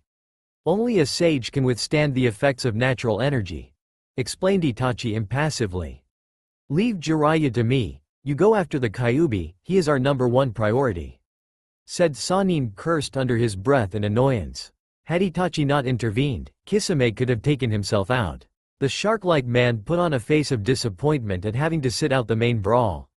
No fair, I always get the boring jobs. But I guess it can't be helped. He sighed before resigning himself to his task. Fine, I'll leave these guys to you then. I hope that the Kyuubi puts a bit of a fight at least. He left so fast that only a blur could be seen when he took off. Both Kitsuchi and Jiraiya looked worriedly in the direction the man had left, knowing that their daughter and godson respectively were over there. But as they were about to give chase to the swordsman, a large curtain of black flames blocked air path. They looked at the remaining Akatsuki member, knowing that he must have been the cause of such technique. That's the same jutsu he used 3 years ago to escape my Gamaguchi Shibari, Toadmouth Bind, remembered the old sage. At the time, he had been forced to seal those flames away as they didn't seem like they could be put out. What is that? I have never seen a fire like that before. It's even burning on water, thought Kitsuchi in bewilderment. All the remaining Iwa shinobi, Itachi, and Jiraiya looked tensely at each other, and in an instant, all three factions started the skirmish once again in an effort to make an opening to go help their respective allies. When Kisame reached Naruto, the boy and his clones were already engaged in a fight with a squad of Anbu and a short-haired kunoichi. As soon as he arrived, everyone stopped fighting and turned to look at him in surprise. "Hello there. I'll be taking the Kyuubi now, but you are free to try to stop me, make it worth my while," the blue-skinned man told them with a predatory gaze. The Anbu looked extremely wary of the former Kiri ninja, while Kuritsuchi didn't know yet what to make of the odd-looking man. In contrast, Naruto seemed ready to tear apart the swordsman. While influenced by the Kyuubi, seeing someone that was part of the organization that made him live in worry of being hunted down was more than enough to make his blood boil. He remembered how easily the swordsman had subdued him 3 years ago, but he sure as hell wasn't going down without a fight. Naruto created even more shadow clones. And along with the ones that were fighting the Anbu a moment ago, they rushed at the monster of Kiri, claws and Rasengan at the ready to tear him to shreds. Kisame's grin got even wider at the boy's aggression. He avoided their swipes with ease and dispelled them with a slash of his own soon after, and all while he parried the Rasengans with his sword, dissipating them as he absorbed the chakra powering them. Kuritsuchi took advantage of the blonde distracting the Akatsuki member and signaled her Anbu to capture the boy. "Now's our chance. Go for the Jinchuriki." The shinobi complied and made their way to the chakra-cloaked boy. They split up into 2 groups. One group jumped into the air, preparing a water-based collaboration jutsu, while the one on the ground posed to strike with their blades to incapacitate their target. Naruto first focused his attention to the Anbu preparing to lunge at him with their swords. He gave a sharp turn of his body, smacking his attackers with his chakra tails, knocking them back as blood flew from their wounds. He then looked up as he heard the remaining Anbu finishing their jutsu. "Sweden. Mazurapa, water release, water trumpet," yelled the Iwa shinobi as they launched a large jet of water from their mouths as they descended upon Naruto. The Jinchuriki took a deep breath and gave a loud roar, producing a large shockwave that neutralized the water technique and sent the users flying. He didn't get any respite, however, for as soon as he got rid of the Anbu, Kuritsuchi flanked him and started using her Kekkei Genkai abilities. Yoden. Sekaigyo no Jutsu, lava release, quicklime congealing technique. The girl spat a large ball of quicklime from her mouth at the orange-clad genin. Naruto attempted to sidestep the slimy substance, but he wasn't quick enough and one foot got encased in it. He momentarily tried to shake it off, but the quicklime started to harden like concrete at the contact with the water he was standing on, effectively trapping his leg and hindering his movement at having to carry the mass glued to him. Kuritsuchi saw that her Anbu were starting to come back, having finally recovered from the previous attacks. Feeling confident in having a backup, she pulled out her mother's sword and charged Naruto, intending of cutting his tendons to subdue him. But in an instant, Kisame appeared between her and the boy after finally finishing off the clones. He gave a powerful slash with Samahata that she just barely managed to block with her own sword, but still the force of the blow sent her flying and she crashed into the water and sank into the ocean at the brutal throw. The Anbu looked in worry at the quick dispatch of the Tsuchikage's granddaughter. Lady Kuritsuchi. They proceeded to surround the monster of Kiri, ready to get revenge for the girl. Kisame glanced around him in boredom at the Iwa shinobi. "You are annoying. This isn't fun anymore, you are all a bunch of weaklings." He wasn't smiling anymore. All in all, he seemed to be done playing around. After a moment, all the shinobi circling him attacked at the same time, stabbing their blades into the vital organs of the Akatsuki member, which coughed up blood and rolled his eyes into his skull. The Anbu gasped in surprise when the seemingly dead Kisame turned into water as they were holding him in place with their swords. Sweden. Daikoden no Jutsu. Water release. Great shark bullet technique. When they heard the technique, they turned around too late to see a giant shark made out of water approaching them at high speed. They didn't have time to dodge as the giant water creature crushed them all in his jaws with a large chomp. All the Anbu were swallowed by the shark as it dived into the water, taking them along and leaving a stunned Naruto face to face with the Akatsuki member. Ichi took them out as if it was nothing, thought Naruto in horror at the strength of the shark-like man. Now that I finally got rid of these pests, come with me like a good little Jinchuriki. If you resist, you'll just make it harder on yourself. I have orders not to kill you, but no one said anything about maiming," said Kisame, having lost all interest in fighting an unworthy opponent. Naruto stared silently for a moment before recovering his determination. He wasn't gonna give up, even if the situation seemed hopeless. That was his ninja way. He jumped at the swordsman with a battle cry, in an effort to claw his face off. The tall man easily sidestepped every single swing that Naruto threw at him, and faster than the boy could follow, he brought his bandaged sword down on the Jinchuriki's torso. In that single swipe, the sword absorbed all the demonic chakra that Naruto was expelling, leaving him back to his normal appearance, his red cloak completely gone. Naruto gasped and got on one knee, barely able to keep himself standing on the water surface. He always ended up tired when the fox's chakra ran out, but to have him forcefully taken left him completely exhausted. What is the deal with that sword? It took so much of my chakra I can barely move. Nevertheless, Kisame didn't give him a moment to catch his breath. He slashed Naruto one more time, wounding him and making him faint due to chakra exhaustion and the after effects from using the Kyuubi's power. As the boy started to sink into the sea, the man grabbed him by the arm and pulled him up to avoid letting him drown. Yoden. Sekaigyo no Jutsu. Lava release. Quicklime congealing technique.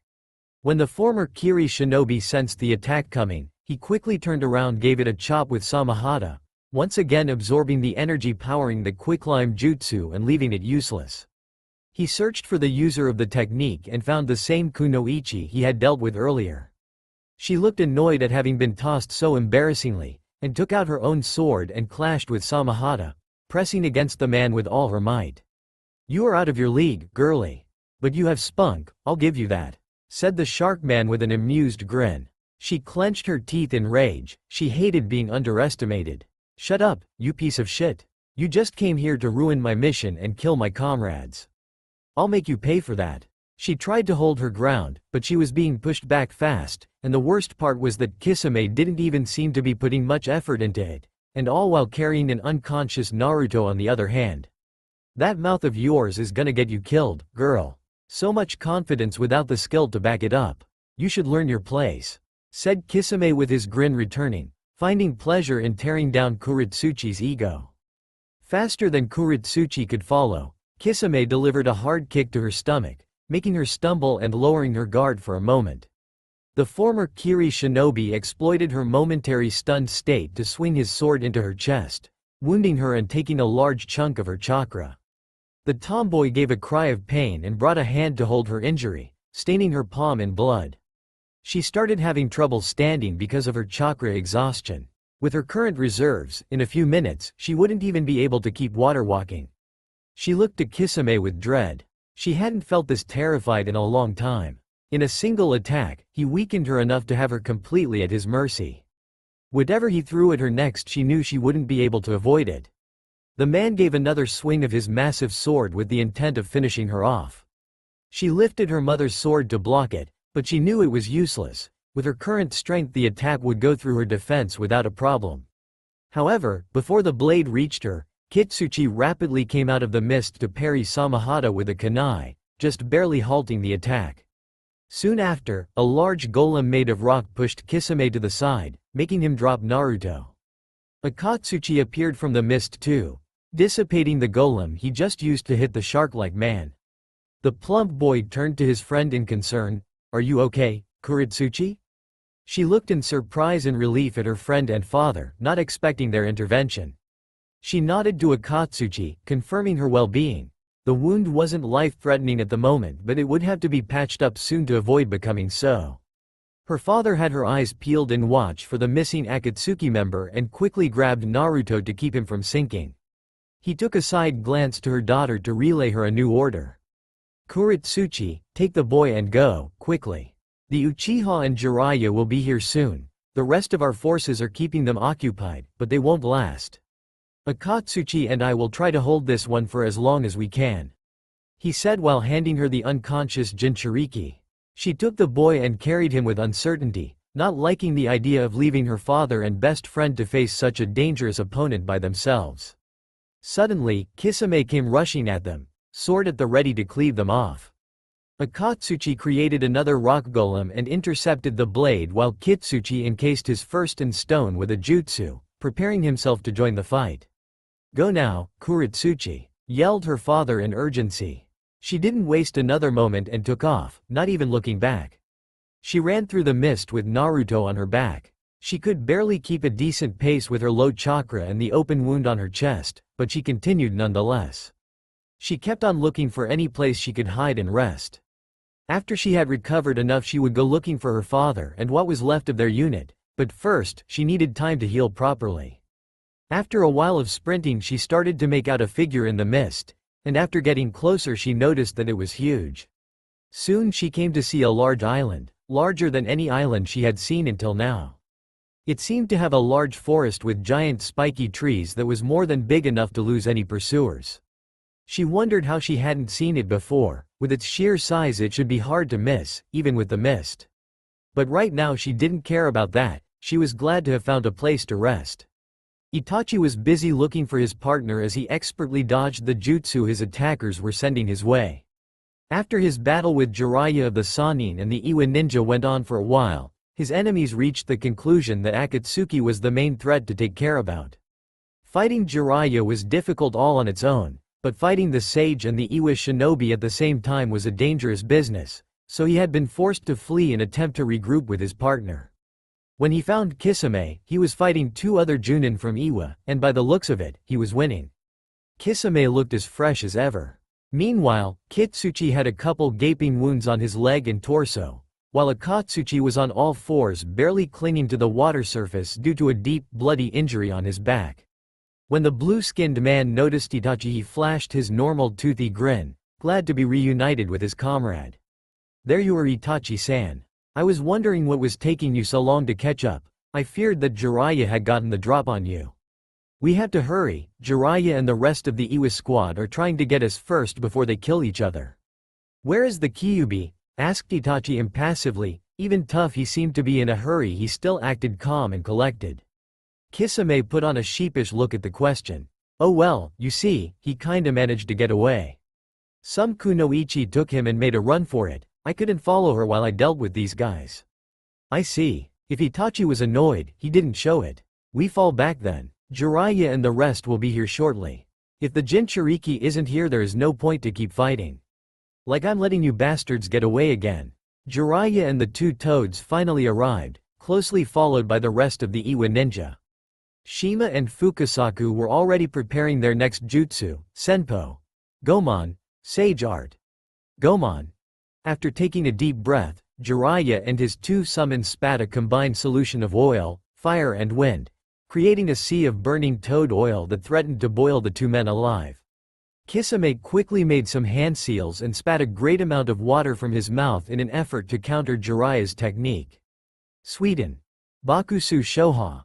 Water release, exploding water colliding wave. The large amount of water coming from the former Kiri ninja became a gigantic wave as it added the water from the ocean to its already massive volume. The two jutsu clashed with great force, making the sea shift violently as a large quantity of steam rose from the crash. Jiraiya and the Iwa shinobi waited a moment for the steam to clear. The conflict had lasted so long that the sun was already up and the mist had started to dissipate too. When the view was clear again, they managed to see both Akatsuki members riding two sharks made of water. The creatures were incredibly fast in the ocean water, and in moments the two men vanished into the horizon, leaving Jiraiya and the Iwa platoon in the middle of the sea. The Sannin and the remaining Iwa ninja stared warily at each other, waiting for their battle to resume. But before such a thing could happen, Kitsuchi stepped forward with a limp and started talking to the Toad Sage. "The Jinchuriki was lost in the chaos, we don't know where he is. We could keep fighting until we are all dead, but right now is pointless to continue. We are willing to back off if you are. Kitsuchi knew that it wasn't completely true. While they didn't know exactly where the boy was, he knew that he was still in Kuritsuchi's care. But their first priority was finding his daughter and the Jinchuriki. Fighting Jiraiya was too dangerous and would be an unnecessary waste of time. He didn't think they could win against the Sannin either. So all in all, avoiding further confrontation was in their best interests. Jiraiya was enraged at the audacity of asking for a truce when they were the cause of this mess in the first place. You are the ones that attacked us. You are responsible for separating me from my student and gave the Akatsuki the perfect opportunity to attack. So no, you aren't getting off the hook that easily. The livid Sannin looked ready to slaughter them all. Jiraiya-chan, I agree with them. We should focus on finding your pupil instead. Intervened Fukasaku before his summoner started the fight anew. Pa is right, boy, we have no more reason to keep fighting. And besides, finding young Naruto is more important right now. Shima tried to reason, thinking the same thing as her husband. Kitsuchi and his men were tensely waiting for an answer from the Sannin, ready to defend themselves should he not desist. Jiraiya meanwhile was grinding his teeth in ire. He wanted to get payback for all the trouble the Iwa bastards had caused, but he knew that logically the small toads were right. Finding Naruto was of utmost importance. It had way more priority than getting revenge on his attackers. After a bit of internal conflict, he decided to withdraw. Fine, but don't think this is over. The Hokage will be hearing from this, and she will bring dire consequences to you all. Spat Jiraiya with venom in his voice before banishing in a body flicker. Kitsuchi and the rest of the remaining shinobi let out a sigh they didn't know they had been holding, relieved at being alive. However, Kitsuchi soon called out with authority once more. No time to rest just yet. We have to find Kuritsuchi and the Jinchuriki before Jiraiya does, so move it. At their commander's order, all the men scrambled to look for the missing girl. But despite looking for hours they couldn't find a thing. They didn't even know where she could have possibly gotten herself into. There was sea as far as the eye could see, so hiding places weren't even nearby. It was as if she and the boy had just disappeared. The first thing Naruto noticed when he woke up was the foliage of the tall trees towering above him with the sunlight coming through them. The second thing he noted was a splitting headache he had and was only made worse with the glare of the sun coming through the leaves. But the third and most important thing he noticed was that he was gagged and bound. He widened his eyes in panic as the events of the day before rushed into his mind. He remembered being attacked by Iwa and then the Akatsuki showed up, and then he lost consciousness fighting one of them. How he ended up in this place was a mystery to him. He attempted to stand and yell for help from his sensei, but to no avail. He squirmed some more while his groans were muffled by the rag in his mouth when he noticed a girl coming into the clearing. He recognized her. She was one of the Iwa bastards that got him into this mess. The pink-eyed girl grimaced when she saw that Naruto had woken up. She had left him alone after she woke up still feeling sore from her wound and left for a moment to patch herself up with some bandages she had sealed on a scroll, and to look for food and water. She had discarded her ruined flak jacket and one could see the bandages through the blood-stained hole on her red uniform. So, you are finally awake, Konoha scum. She continued to approach him until she was right beside him and crouched to get a better look at him. She wanted to torment the boy for the trouble they went to capture him since a lot of her comrades died for the mission. You really were a handful to catch, you can thank your master for that. But now that we got you we can take you back to Iwa and give the Kyuubi to someone worthier of that power. She could see the rage in his eyes as he started shouting at her, or at least trying to. She put a hand close to her ear in mockery at the attempt of her captive. What was that? Sorry, I couldn't hear you. Naruto got even angrier at being ridiculed, but even using all his strength he couldn't break free from his binds. Suddenly, his stomach growled which caught both of their attention and he got embarrassed at showing any further vulnerability to his enemy. She put on a condescending grin at his predicament. Oh, you hungry, Konoha dog? Well, you are in luck. I found a river a little while ago and left some traps to catch a fish or two, also I brought some water. She said while pulling a canteen from her pouch and started gulping the contents down. Naruto stared at her with a craving look. He was pretty thirsty too. He hadn't had anything to drink or eat in almost a day. Kuretsuchi noticed the look that the young Jinchuriki was giving her, and after giving a satisfied sigh at her quenched thirst, she regarded him once more.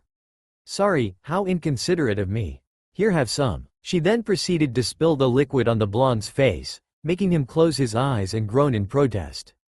"Oops, Butterfingers. You didn't even drop it, you bitch," thought Naruto, hoping that somehow his glare would cause her to drop dead. "Ah, such a shame, it's empty now, so I guess you are out of luck," said Kuretsuchi with fake remorse, before returning to her more cheerful attitude. "Oh well, nothing to be done about it. I heard that Jinchuriki can survive for a while longer than most people thanks to their tenants, so I'm sure you'll be alright. Now that I think about it, I guess there is no need to feed you after all." She then went to the edge of the clearing, just about to re-enter the forest, and glanced at Naruto one last time. "I'm gonna see if I caught anything to eat. Don't go anywhere while I'm gone." She mocked him one last time and departed, leaving Naruto fuming and alone for a few hours. Naruto was laying on the ground beside his crazy captor and a bonfire. Night had already fallen, and most of the fish were already eaten by the Iwakunoichi. She didn't even let him have any. His rage hadn't completely died down, but now his most troubling thought was that he was trapped in God knew where, and his only companion was the crazy girl that abducted him. Thinking that he may never get to see his friends and home again crushed his spirit. There were so many things he still wanted to do. He still needed to save Sasuke, he still wasn't Hokage, and he still had yet to get a date from Sakura, or any girl for that matter. He refused to let this be the end, but he couldn't think of a way out right now. Kuretsuchi was sitting just a few feet away and was currently cleaning her sword.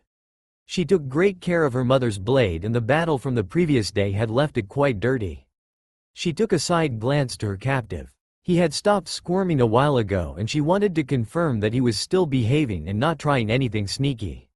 When she confirmed that he wasn't up to anything, she went back to her weapon. Her usual confidence was gone and she had a look of worry instead.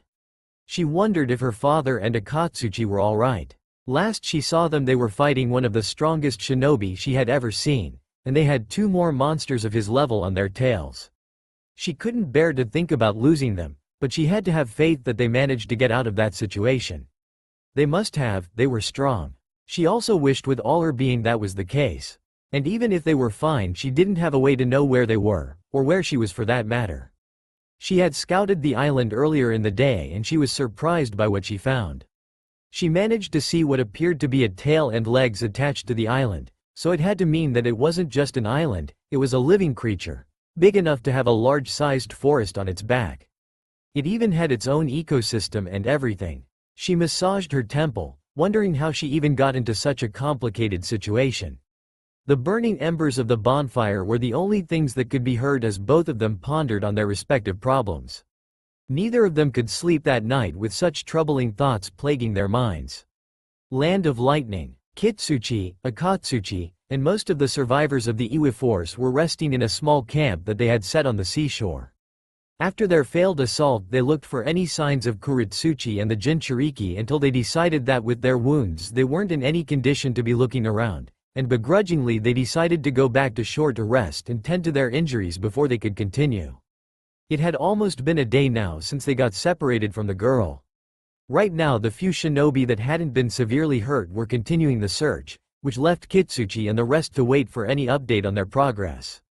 Kitsuchi currently was sitting on a small log that he was using as a makeshift chair. He was heavily bandaged and in a bad mood. He turned to see the rest of his men, and most of them looked just as somber as he was. Losing so many comrades in such a short time left them feeling depressed. He saw Akatsuki and the boy had a gloomy look rarely seen on the happy-go-looking young man.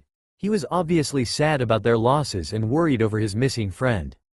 And along with his entire torso bandaged, he looked pretty miserable overall.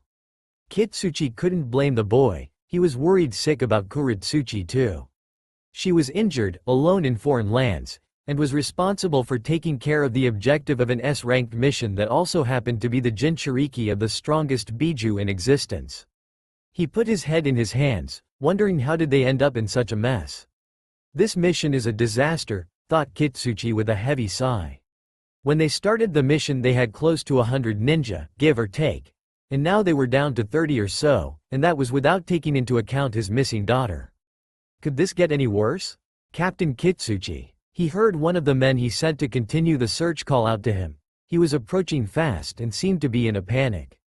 Kitsuchi stood up fast, dreading to hear any bad news about his daughter. What is it? Did you find my daughter? He hoped that she was all right. He couldn't bear to lose her too like her mother. The young Tokubetsu Junin halted before his leading commander and shook his head with urgency. We haven't found her yet, sir, but we just got a messenger bird from the village, and it's an emergency, said the shinobi holding up a letter. Kitsuchi snatched the letter rapidly and starting reading its contents. As he continued, his face got paler and paler until he finally clenched his fist around the piece of paper in anger. We got played, yelled Kitsuchi with fury. He turned swiftly to his subordinates who seemed disturbed at his sudden outburst. We have to go back to the village at once. We were attacked by the Akatsuki. The news got looks of shock and anger on the faces of the remaining Iwa shinobi, but then quickly got to pack their tools and tents as fast as they could. While the camp was hastily being packed, Kitsuchi was trembling with rage. He now understood that the Akatsuki were waiting for them to leave to attack the village. The timing was just too perfect, which it also had to mean that the bastards somehow managed to set up this whole thing. I knew this mission was a bad idea. He turned to the Tokubetsu Junin once more to give him a new order. You and the rest of the search team stay here to continue looking for Kuretsuchi, the rest will come back with me to Iwa. The lower-ranked shinobi nodded in understanding and left in a hurry to get to the rest of the search party. Kitsuchi felt terrible for leaving without finding Kuretsuchi first, but they were shinobi, and they had to do what was best for the village. And right now returning to Iwa and helping with whatever they could was the right thing to do, even if as a father it killed him inside. He just hoped that his village and daughter would be fine. Merchant Island in the Land of Lightning. Jiraiya was resting on the same inn he and Naruto had previously stayed at, and he was tired as hell. He had been looking for any signs of Naruto for a whole day, and for the life of him, he just couldn't find even a trace. He was already exhausted to begin with because of his long battle with Iwa and the Akatsuki, and spending several more hours searching fruitlessly just added to his fatigue. And on top of that, he had to pay the wrecked ship that he had borrowed, and he still got an earful for that. He heard a knock on his window and turned to look at a small red toad banging the glass from outside. He got up in a hurry and let the little amphibian enter the room. The small animal found himself a nice comfortable spot on the bed and looked at Jiraiya. The toad was red with blue markings around his eyes, and had the kanji for gold on his back. He was also wearing green goggles. I have been keeping an eye on the Iwa squad just as you asked me to, old man. They didn't even notice me hiding nearby. What did you find, Kosuke? Did they know anything at all about Naruto? Asked Jiraiya anxiously. He was not in the most patient of moods, not with the current issues. The toad gave his report. They really seem to not know anything about the boy. However, it appears that they have lost one of their own too, and not only that, but it seems that both Naruto and the kunoichi were lost together. Jiraiya was troubled by that information. He didn't like the blonde to be stranded along with one of their enemies.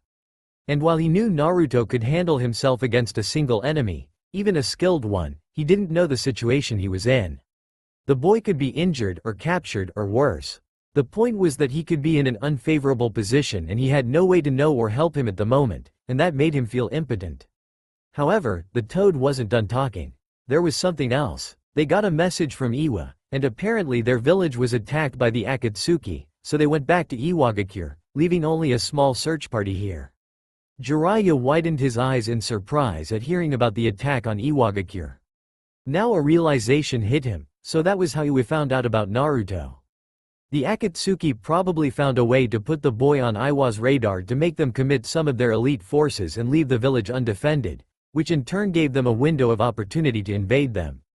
If he had to guess, they used that chance to get Iwa's Jinchuriki and planned to get Naruto too once the Sannin and the Iwa platoon were too weak from their fight to put much resistance. Jiraiya felt like a fool. He had miscalculated. He didn't expect the Akatsuki to make such a daring move so soon. They still had a couple more months to train, but he should have known better than to drop his guard. Now not only was Naruto officially out of time, and earlier than expected to boot, but the boy was out there, lost in Kumo's ocean with an enemy kunoichi and a search party out for his head. If only he could make Shima or Fukasaku reverse summon the boy, but it wasn't as simple as a regular summon. For a reverse summon, the user had to know the chakra signature of the person they're trying to summon, and the couple of elder toads had never met the boy personally. They couldn't know someone's chakra signature if they had never seen the person before. Yes, they had been in the battle helping against Iwa just as Naruto had been, but Naruto had been using the Kyuubi's chakra at the time, so even if they picked up a feeling for the blonde's chakra, it would do them no good if it was the Kyuubi's. So that only left to find a toad that knew Naruto and also knew how to use the jutsu, but as far as he knew, only Fukasaku and Shima knew how to do it. With all things considered, he was running out of options and he needed to make a choice now. There was no time to rest. I'm going back to Konoha to get a proper tracker team to help. Kosuke, you continue keeping watch on the Iwa team searching for Naruto. If they find him first, tell me immediately," said the sage, going for the door with the intent of leaving as soon as he could. The red toad gave a salute in obedience. "Leave those guys to me, and I wish you good luck. But you better hurry, we don't know how much time we can spare." "You don't need to tell me that, I know. I'll be back soon, good luck to you too." Jiraiya finally left the inn. He would get to Konoha in a couple of days if he traveled at full speed. He just wished that Naruto could hold on until then. Jiraiya would never forgive himself if something were to happen to his godson.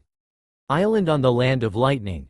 Kuritsuchi was coming back to her improvised camp where she left the blonde idiot. She had come to the conclusion that they needed to change locations as fast as they could.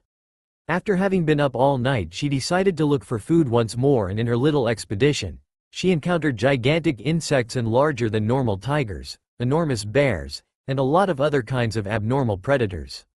She couldn't afford to keep leaving the Jinchuriki at the mercy of the bizarre beasts, or she risked getting the moron killed and fail her mission. So she needed to find a more secure location to set up her camp. In fact, she was surprised that they had lasted as long as they had without being attacked by one of those animals. When she arrived at the clearing, she saw the orange-clad idiot still struggling to free himself, but to no avail. She approached him with the same disdain as always and gave him a kick to the ribs to make him stop moving. "Hey bastard, stop making a fuss, will ya? We are changing locations, so stay still and don't give me any trouble." Naruto glared at her in defiance. He didn't care for his vulnerable position, he just wanted to free himself from his bindings, and if he couldn't, then he at least hoped to give the kunoichi as much trouble as possible just to show her that he wasn't just gonna give up without a fight. Along with his death glare, he started spewing insults at her, but of course, since his mouth was covered, only angry groans could be heard. Kuritsuchi put on the same condescending look that she gave earlier and stared down at the boy with eyes that promised nothing but pain. "What did you say? I think I heard, please Kuritsuchi-sama, beat my ass senseless until I can no longer move because I'm so retarded that I can't follow simple instructions." "Well, since you asked nicely, then I guess you earned it." She cracked her knuckles and got on one knee and pulled him up by his jacket, ready to punch him in the skull. But Naruto was quick enough that when she grabbed his jacket, he gave her a headbutt to her face. She dropped him in surprise at the unexpected hit and brought a hand to her lip, and inspected her fingers to see blood. The idiot had busted her lip. She snarled in fury and looked at the Jinchuriki with hatred. "Now you are really in for it now." She lifted her arm, ready to deliver a crushing blow to the blonde when she felt something wet touch her forearm. She stopped the delivery of her punch at the sensation, and realized that the liquid substance was dropping from above, so she looked up and paled at what she saw. Above them were countless spiders staring at them with their fangs bared and salivating, which explained the dripping liquid. The arachnids were the size of small dogs and were black in color with red stripes, which meant that they were probably venomous. "This is exactly why I didn't want to stay here anymore," thought the kunoichi in panic. Naruto wondered why the girl stopped her assault, so he too glanced up and joined his captor in her shock as the army of small red eyes of the spiders made their stomachs turn. After staying still for a moment, the spiders leapt from the trees and started to descend fast towards them. The aggression of the arachnids made Kuritsuchi prepare her weapons to fend the creatures off, and Naruto started his squirming once more. Kuritsuchi rapidly started throwing kunai and shuriken at the foul creatures, making them fall dead before they could even reach their targets. As for the ones that did manage to reach her, she slew them with her sword in fluid motions, hacking and slashing left and right. Naruto for his part was desperately trying once again to free himself, as he wasn't particularly fond of being defenseless as an army of deadly animals were trying to kill him. His blood froze when he felt one of the spiders start crawling over him until he was face to face with the damn thing. He attempted to scream when the creature bared its fangs, ready to inject its venom into his body, when a kunai planted itself in the arachnid's head, courtesy of the crazy kunoichi, and the animal fell lifeless to the side. Relief washed over the blonde at the demise of his predator. But he soon perked up when he noticed that the kunai that killed the spider was still embedded in its body and was within his reach, and started crawling towards the corpse of the animal. Once Naruto closed the distance, he turned his body and used his hands to search the corpse over, and ignoring his goosebumps at touching such a repulsive creature, he continued touching the body until he grasped the handle of the kunai. After a moment of pulling the weapon, he finally felt the kunai detach itself from the dead body, and without wasting another second he started cutting the ropes in his hands. Luckily his captor was too busy fending off the rest of the spiders to notice his actions. Meanwhile, Kuritsuchi was still slashing relentlessly the swarm of arachnids. It was difficult to keep both the idiot and herself out of harm's way that she didn't get a single moment to catch her breath. After a few minutes of non-stop cutting, she finally finished off the remainder of the spiders. She gave a sigh of relief, glad to be done dealing with such disgusting things. Ew, some of them touched me. I hate spiders, the thought made her queasy, but at least it was over. Suddenly, she heard the distinctive sound of metal cutting through the air. She got a cut on her cheek as she barely managed to dodge a kunai aimed for her head. She turned around and saw that the Konoha moron had somehow freed himself, and he looked pissed. She narrowed her eyes at the new threat and unsheathed her sword once more. So, you used the distraction that the spiders provided to your advantage, clever. But I'm done being nice. Next time I'm gonna cut off your limbs and cauterize the wounds, maybe that will keep you still. Naruto's face showed nothing but ire for the kunoichi. He knew he wasn't in the best state to be fighting. He hadn't eaten in 2 days, neither did he have anything to drink, and on top of that he didn't even get any sleep the last night. All thanks to the Iwa bitch. But right now he didn't care about that. He was resolute to get her back for all that she put him through, tenfold. He joined his hands and made a hand seal. Kage Bunshin no Jutsu, Shadow Clone Technique. 10 copies of the blonde appeared around Kuritsuchi. She clicked her tongue in annoyance at seeing the technique once more. Is that jutsu the only thing you can do? You really are a one-trick pony, aren't you? She readied herself as the shadow clones rushed at her with an enraged yell. Her dexterity allowed her to evade the attacks and countered with slashes of her sword, dispelling them one by one. The young Jinchuriki responded by making double the previous amount of clones, and once again the small army of clones rushed at the kunoichi, ready to beat her to a pulp. Give me a break, I hate that jutsu, thought Kuritsuchi with exasperation at the repeated use of the annoying technique. She quickly made some hand seals of her own and put her palms on the ground. Doden. Doryuso. Earth Release. Earth Flow Spears. In an instant, countless spikes made of stone starting extending from the ground, impaling and dispelling the rampaging clones. However, she noted that all the blondes had disappeared, which meant that the original wasn't among them. Where did that idiot go? She thought while looking around attentively for any kind of sign that gave the boy's location away. Rasengan. Spiraling Sphere. She looked up in surprise and saw the Konoha shinobi with a ball of blue chakra in his hand coming directly at her. As the attack closed in, she barely managed to erect a small dome made of rock around her. But the earth structure couldn't stop the attack completely and she was sent sailing through it, but she righted herself and managed to land while standing. She had at least weakened the sphere of condensed chakra enough that it didn't hurt her too much. As soon as Naruto saw the kunoichi smash through the stone shelter, he quickly grabbed one of the kunais still laying around and rushed at the pink-eyed girl. Said girl saw him coming and pulled out her sword to parry the kunai stabs. The sound of steel meeting steel resonated in the clearing as both fighters attempted to get the upper hand. Finally, their weapons stopped as they clashed against each other and both users glared daggers at the other. While both shinobi pushed trying to overpower their enemy, Naruto remembered the bandages in the girl's torso. So he took his chance and kicked in place to the kunoichi's midriff. Kuritsuchi gave a loud cry as the kick connected with her stomach and momentarily stumbled at the sharp pain from her still healing injury. Naruto rushed to continue pressing the attack, but she once again parried the kunai and used her other hand to deliver a solid punch to his face. The force of the blow was reinforced by her newly reignited anger and sent him a few meters away from the girl.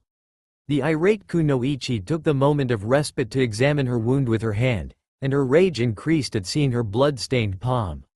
Her wound had reopened. To hell with the mission, I'm gonna fucking kill him. She glanced at the blonde that had started to stand again and yelled at the top of her lungs. I'm gonna kill you, moron. You hear me? You are fucking dead. She gripped her sword tightly and charged at Naruto before he could fully pick himself up, and poised her sword to pierce his heart. But before she could close the distance, a bolt of lightning struck the earth between her and the blonde and stopped her dead in her tracks. Both of you, drop your weapons and stand down. Both Naruto and Kuritsuchi looked around them to find at least a couple dozen of Kumo shinobi surrounding them. You could tell they were from Kumo by their dark gray uniforms with white flak jacket and forehead protectors. One of the Kumo ninjas took a step forward. He had spiky brown hair and had a green line on the length of his nose. Aside from the standard Kumo uniform, he also wore a gray scarf. Drop your weapons and stand down, I won't repeat myself again. As he said that, the rest of the Kumo ninja drew their weapons, ready to put them down if they made a move to attack. Naruto was still surprised by the turn of events but complied nonetheless. He dropped the kunai before standing up completely. Kuritsuchi was still furious and sore, so she hesitated for a moment. But after thinking it over, she finally gave a resigned huff and threw her sword and took off her weapon pouch, letting it fall off to the floor too. When the Kumo shinobi saw their cooperation, they relaxed a bit, but they were still on guard. What is the meaning of this? Why are a Konoha and Iwa shinobi trespassing in Kumo's territory? You better answer truthfully if you know what's good for you. Continued to ask the same shinobi with the green stripe on his nose. Naruto was the first to speak. This crazy bitch is trying to kill me, that's what happens. She and her Iwa friends attacked me and my sensei. And somehow I ended up here after that. He said, pointing at the girl accusingly. Shut up, Konoha scum, said Kuritsuchi, snarling at Naruto with hatred before addressing the Kumo shinobi. This guy is a target of my village. Kumo and Iwa are on good terms, aren't we? Well, you would be doing Iwa a great service if you help me apprehend this son of a bitch. Wait a minute, Konoha and Kumo are neutral too. You can't just let this hag do as she wishes, said a nervous Naruto, worried at the possibility that they would listen to her. No one wants your opinion, trash. And what do you mean, hag? You don't look that much younger than me, replied the pink-eyed girl with indignation. Well, you could have fooled me. You are so ugly you don't even look like a girl, retaliated Naruto, with as much venom in his voice as the girl. Kuritsuchi narrowed her eyes in contempt at the blonde. Keep digging your grave deeper, you piece of shit. Just wait until I get my hands on you. Silence. The thundering yell of the brown-haired man made Naruto and Kuritsuchi halt their argument and returned their startled looks to him. I won't tolerate you fighting within our borders. And despite what you say, there is no evidence to say that you are not spies. People aren't supposed to be able to find this place easily after all. This caused both teenagers to get equal looks of disbelief. Spies? I would rather die than work alongside this asshole. No way we would be spying together, said Kuritsuchi, trying to rid herself of any suspicion. That's right, you got it all wrong. There is no way I would work with this crazy bitch, agreed Naruto with the girl. However, the Kumo ninja remained firm in his conviction. It's true that it would be extremely unlikely for Iwa and Konoha to work together. But be as it may, we can't just trust your word. So I'm afraid that we will have to put you both into custody until we think what to do with you. If you resist, we will use lethal force. He signaled the rest of his shinobi to arrest both Naruto and Kuritsuchi. Both the blonde and the girl didn't put any resistance. As things were right now, they were in no position to be fighting a squad of shinobi, not with their injuries, and starvation in Naruto's case. So they begrudgingly refrained themselves from starting a fight as the Kumo shinobi started tying them up. Turtle Island prison cells. Naruto and Kuritsuchi were kept in separate but adjacent cells, just in front of each other on opposite sides, and they both could see each other through the metal bars. The room and cells were small, so it was obvious that the island wasn't meant to hold prisoners and the cells were just temporary solutions should the need arise. The ropes binding them had their legs completely wrapped and they couldn't move their hands at all, with another set of ropes tightly adjusted to keep their wrists behind their backs. And even if they somehow could find a way to set themselves free, a couple of Kumo ninja were guarding the only exit outside. Naruto was especially miffed. He had just managed to free himself from the Iwa Banshee just to end up as someone else's prisoner. And they still didn't even let him eat anything. Konoha scum, this is all your fault. The Jinchuriki turned to glare at his cell companion, but the girl continued her rant anyway. If you had just obeyed when I told you to, we could have avoided the spiders and we wouldn't be here right now. The boy got angry in indignation at the girl's accusations. Oh, so now is my fault? If you and the rest of the Iwa bastards hadn't bothered me, we wouldn't be in this mess in the first place. So I think it's pretty obvious who are the biggest assholes here. And stop calling me that, I have a name, it's Naruto. I don't give a rat's ass what you are called. She yelled at the boy, not caring at all for what he had to say. And they even took away the sword my mother gave me. If I don't get it back I will make you pay for that with your head. Naruto was dumbfounded that she would care about such a thing at the moment. Who cares about a stupid sword? We have bigger problems than a lost weapon. Have your mom give you another one or something for fuck's sake. Naruto didn't think it was possible for the girl's gaze to become any colder, but somehow it did. She stopped her outburst and looked at him darkly. My mother is dead. She was killed by Konoha trash like you. The malice in her voice could have frozen anyone's blood. That made Naruto's eyes widen. He remembered what Jiraiya had said about the bitterness that the war left between Iwa and Konoha, but the girl was young, so he hadn't expected her to have lost someone too. Even with recent events, he couldn't help but feel a bit sorry for the brash kunoichi. As someone who grew without a family, he could sympathize.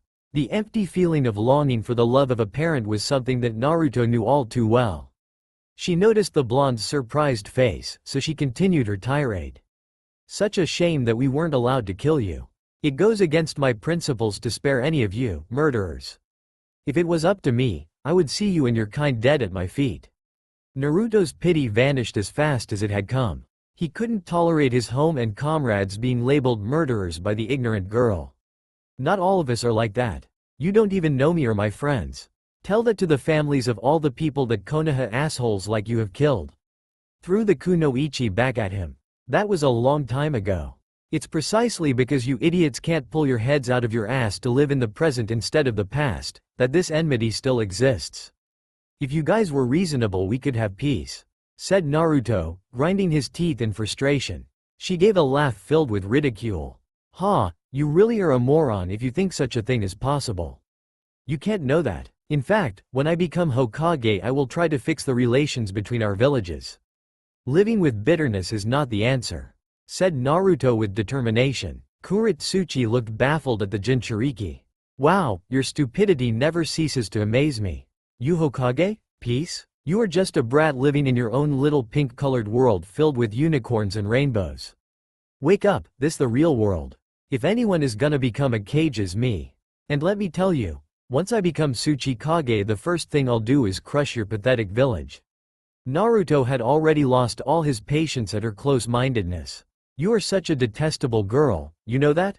Your sight is so clouded with hatred that you can't see anything else. And you are a delusional moron that thinks he can change the world if he wishes hard enough.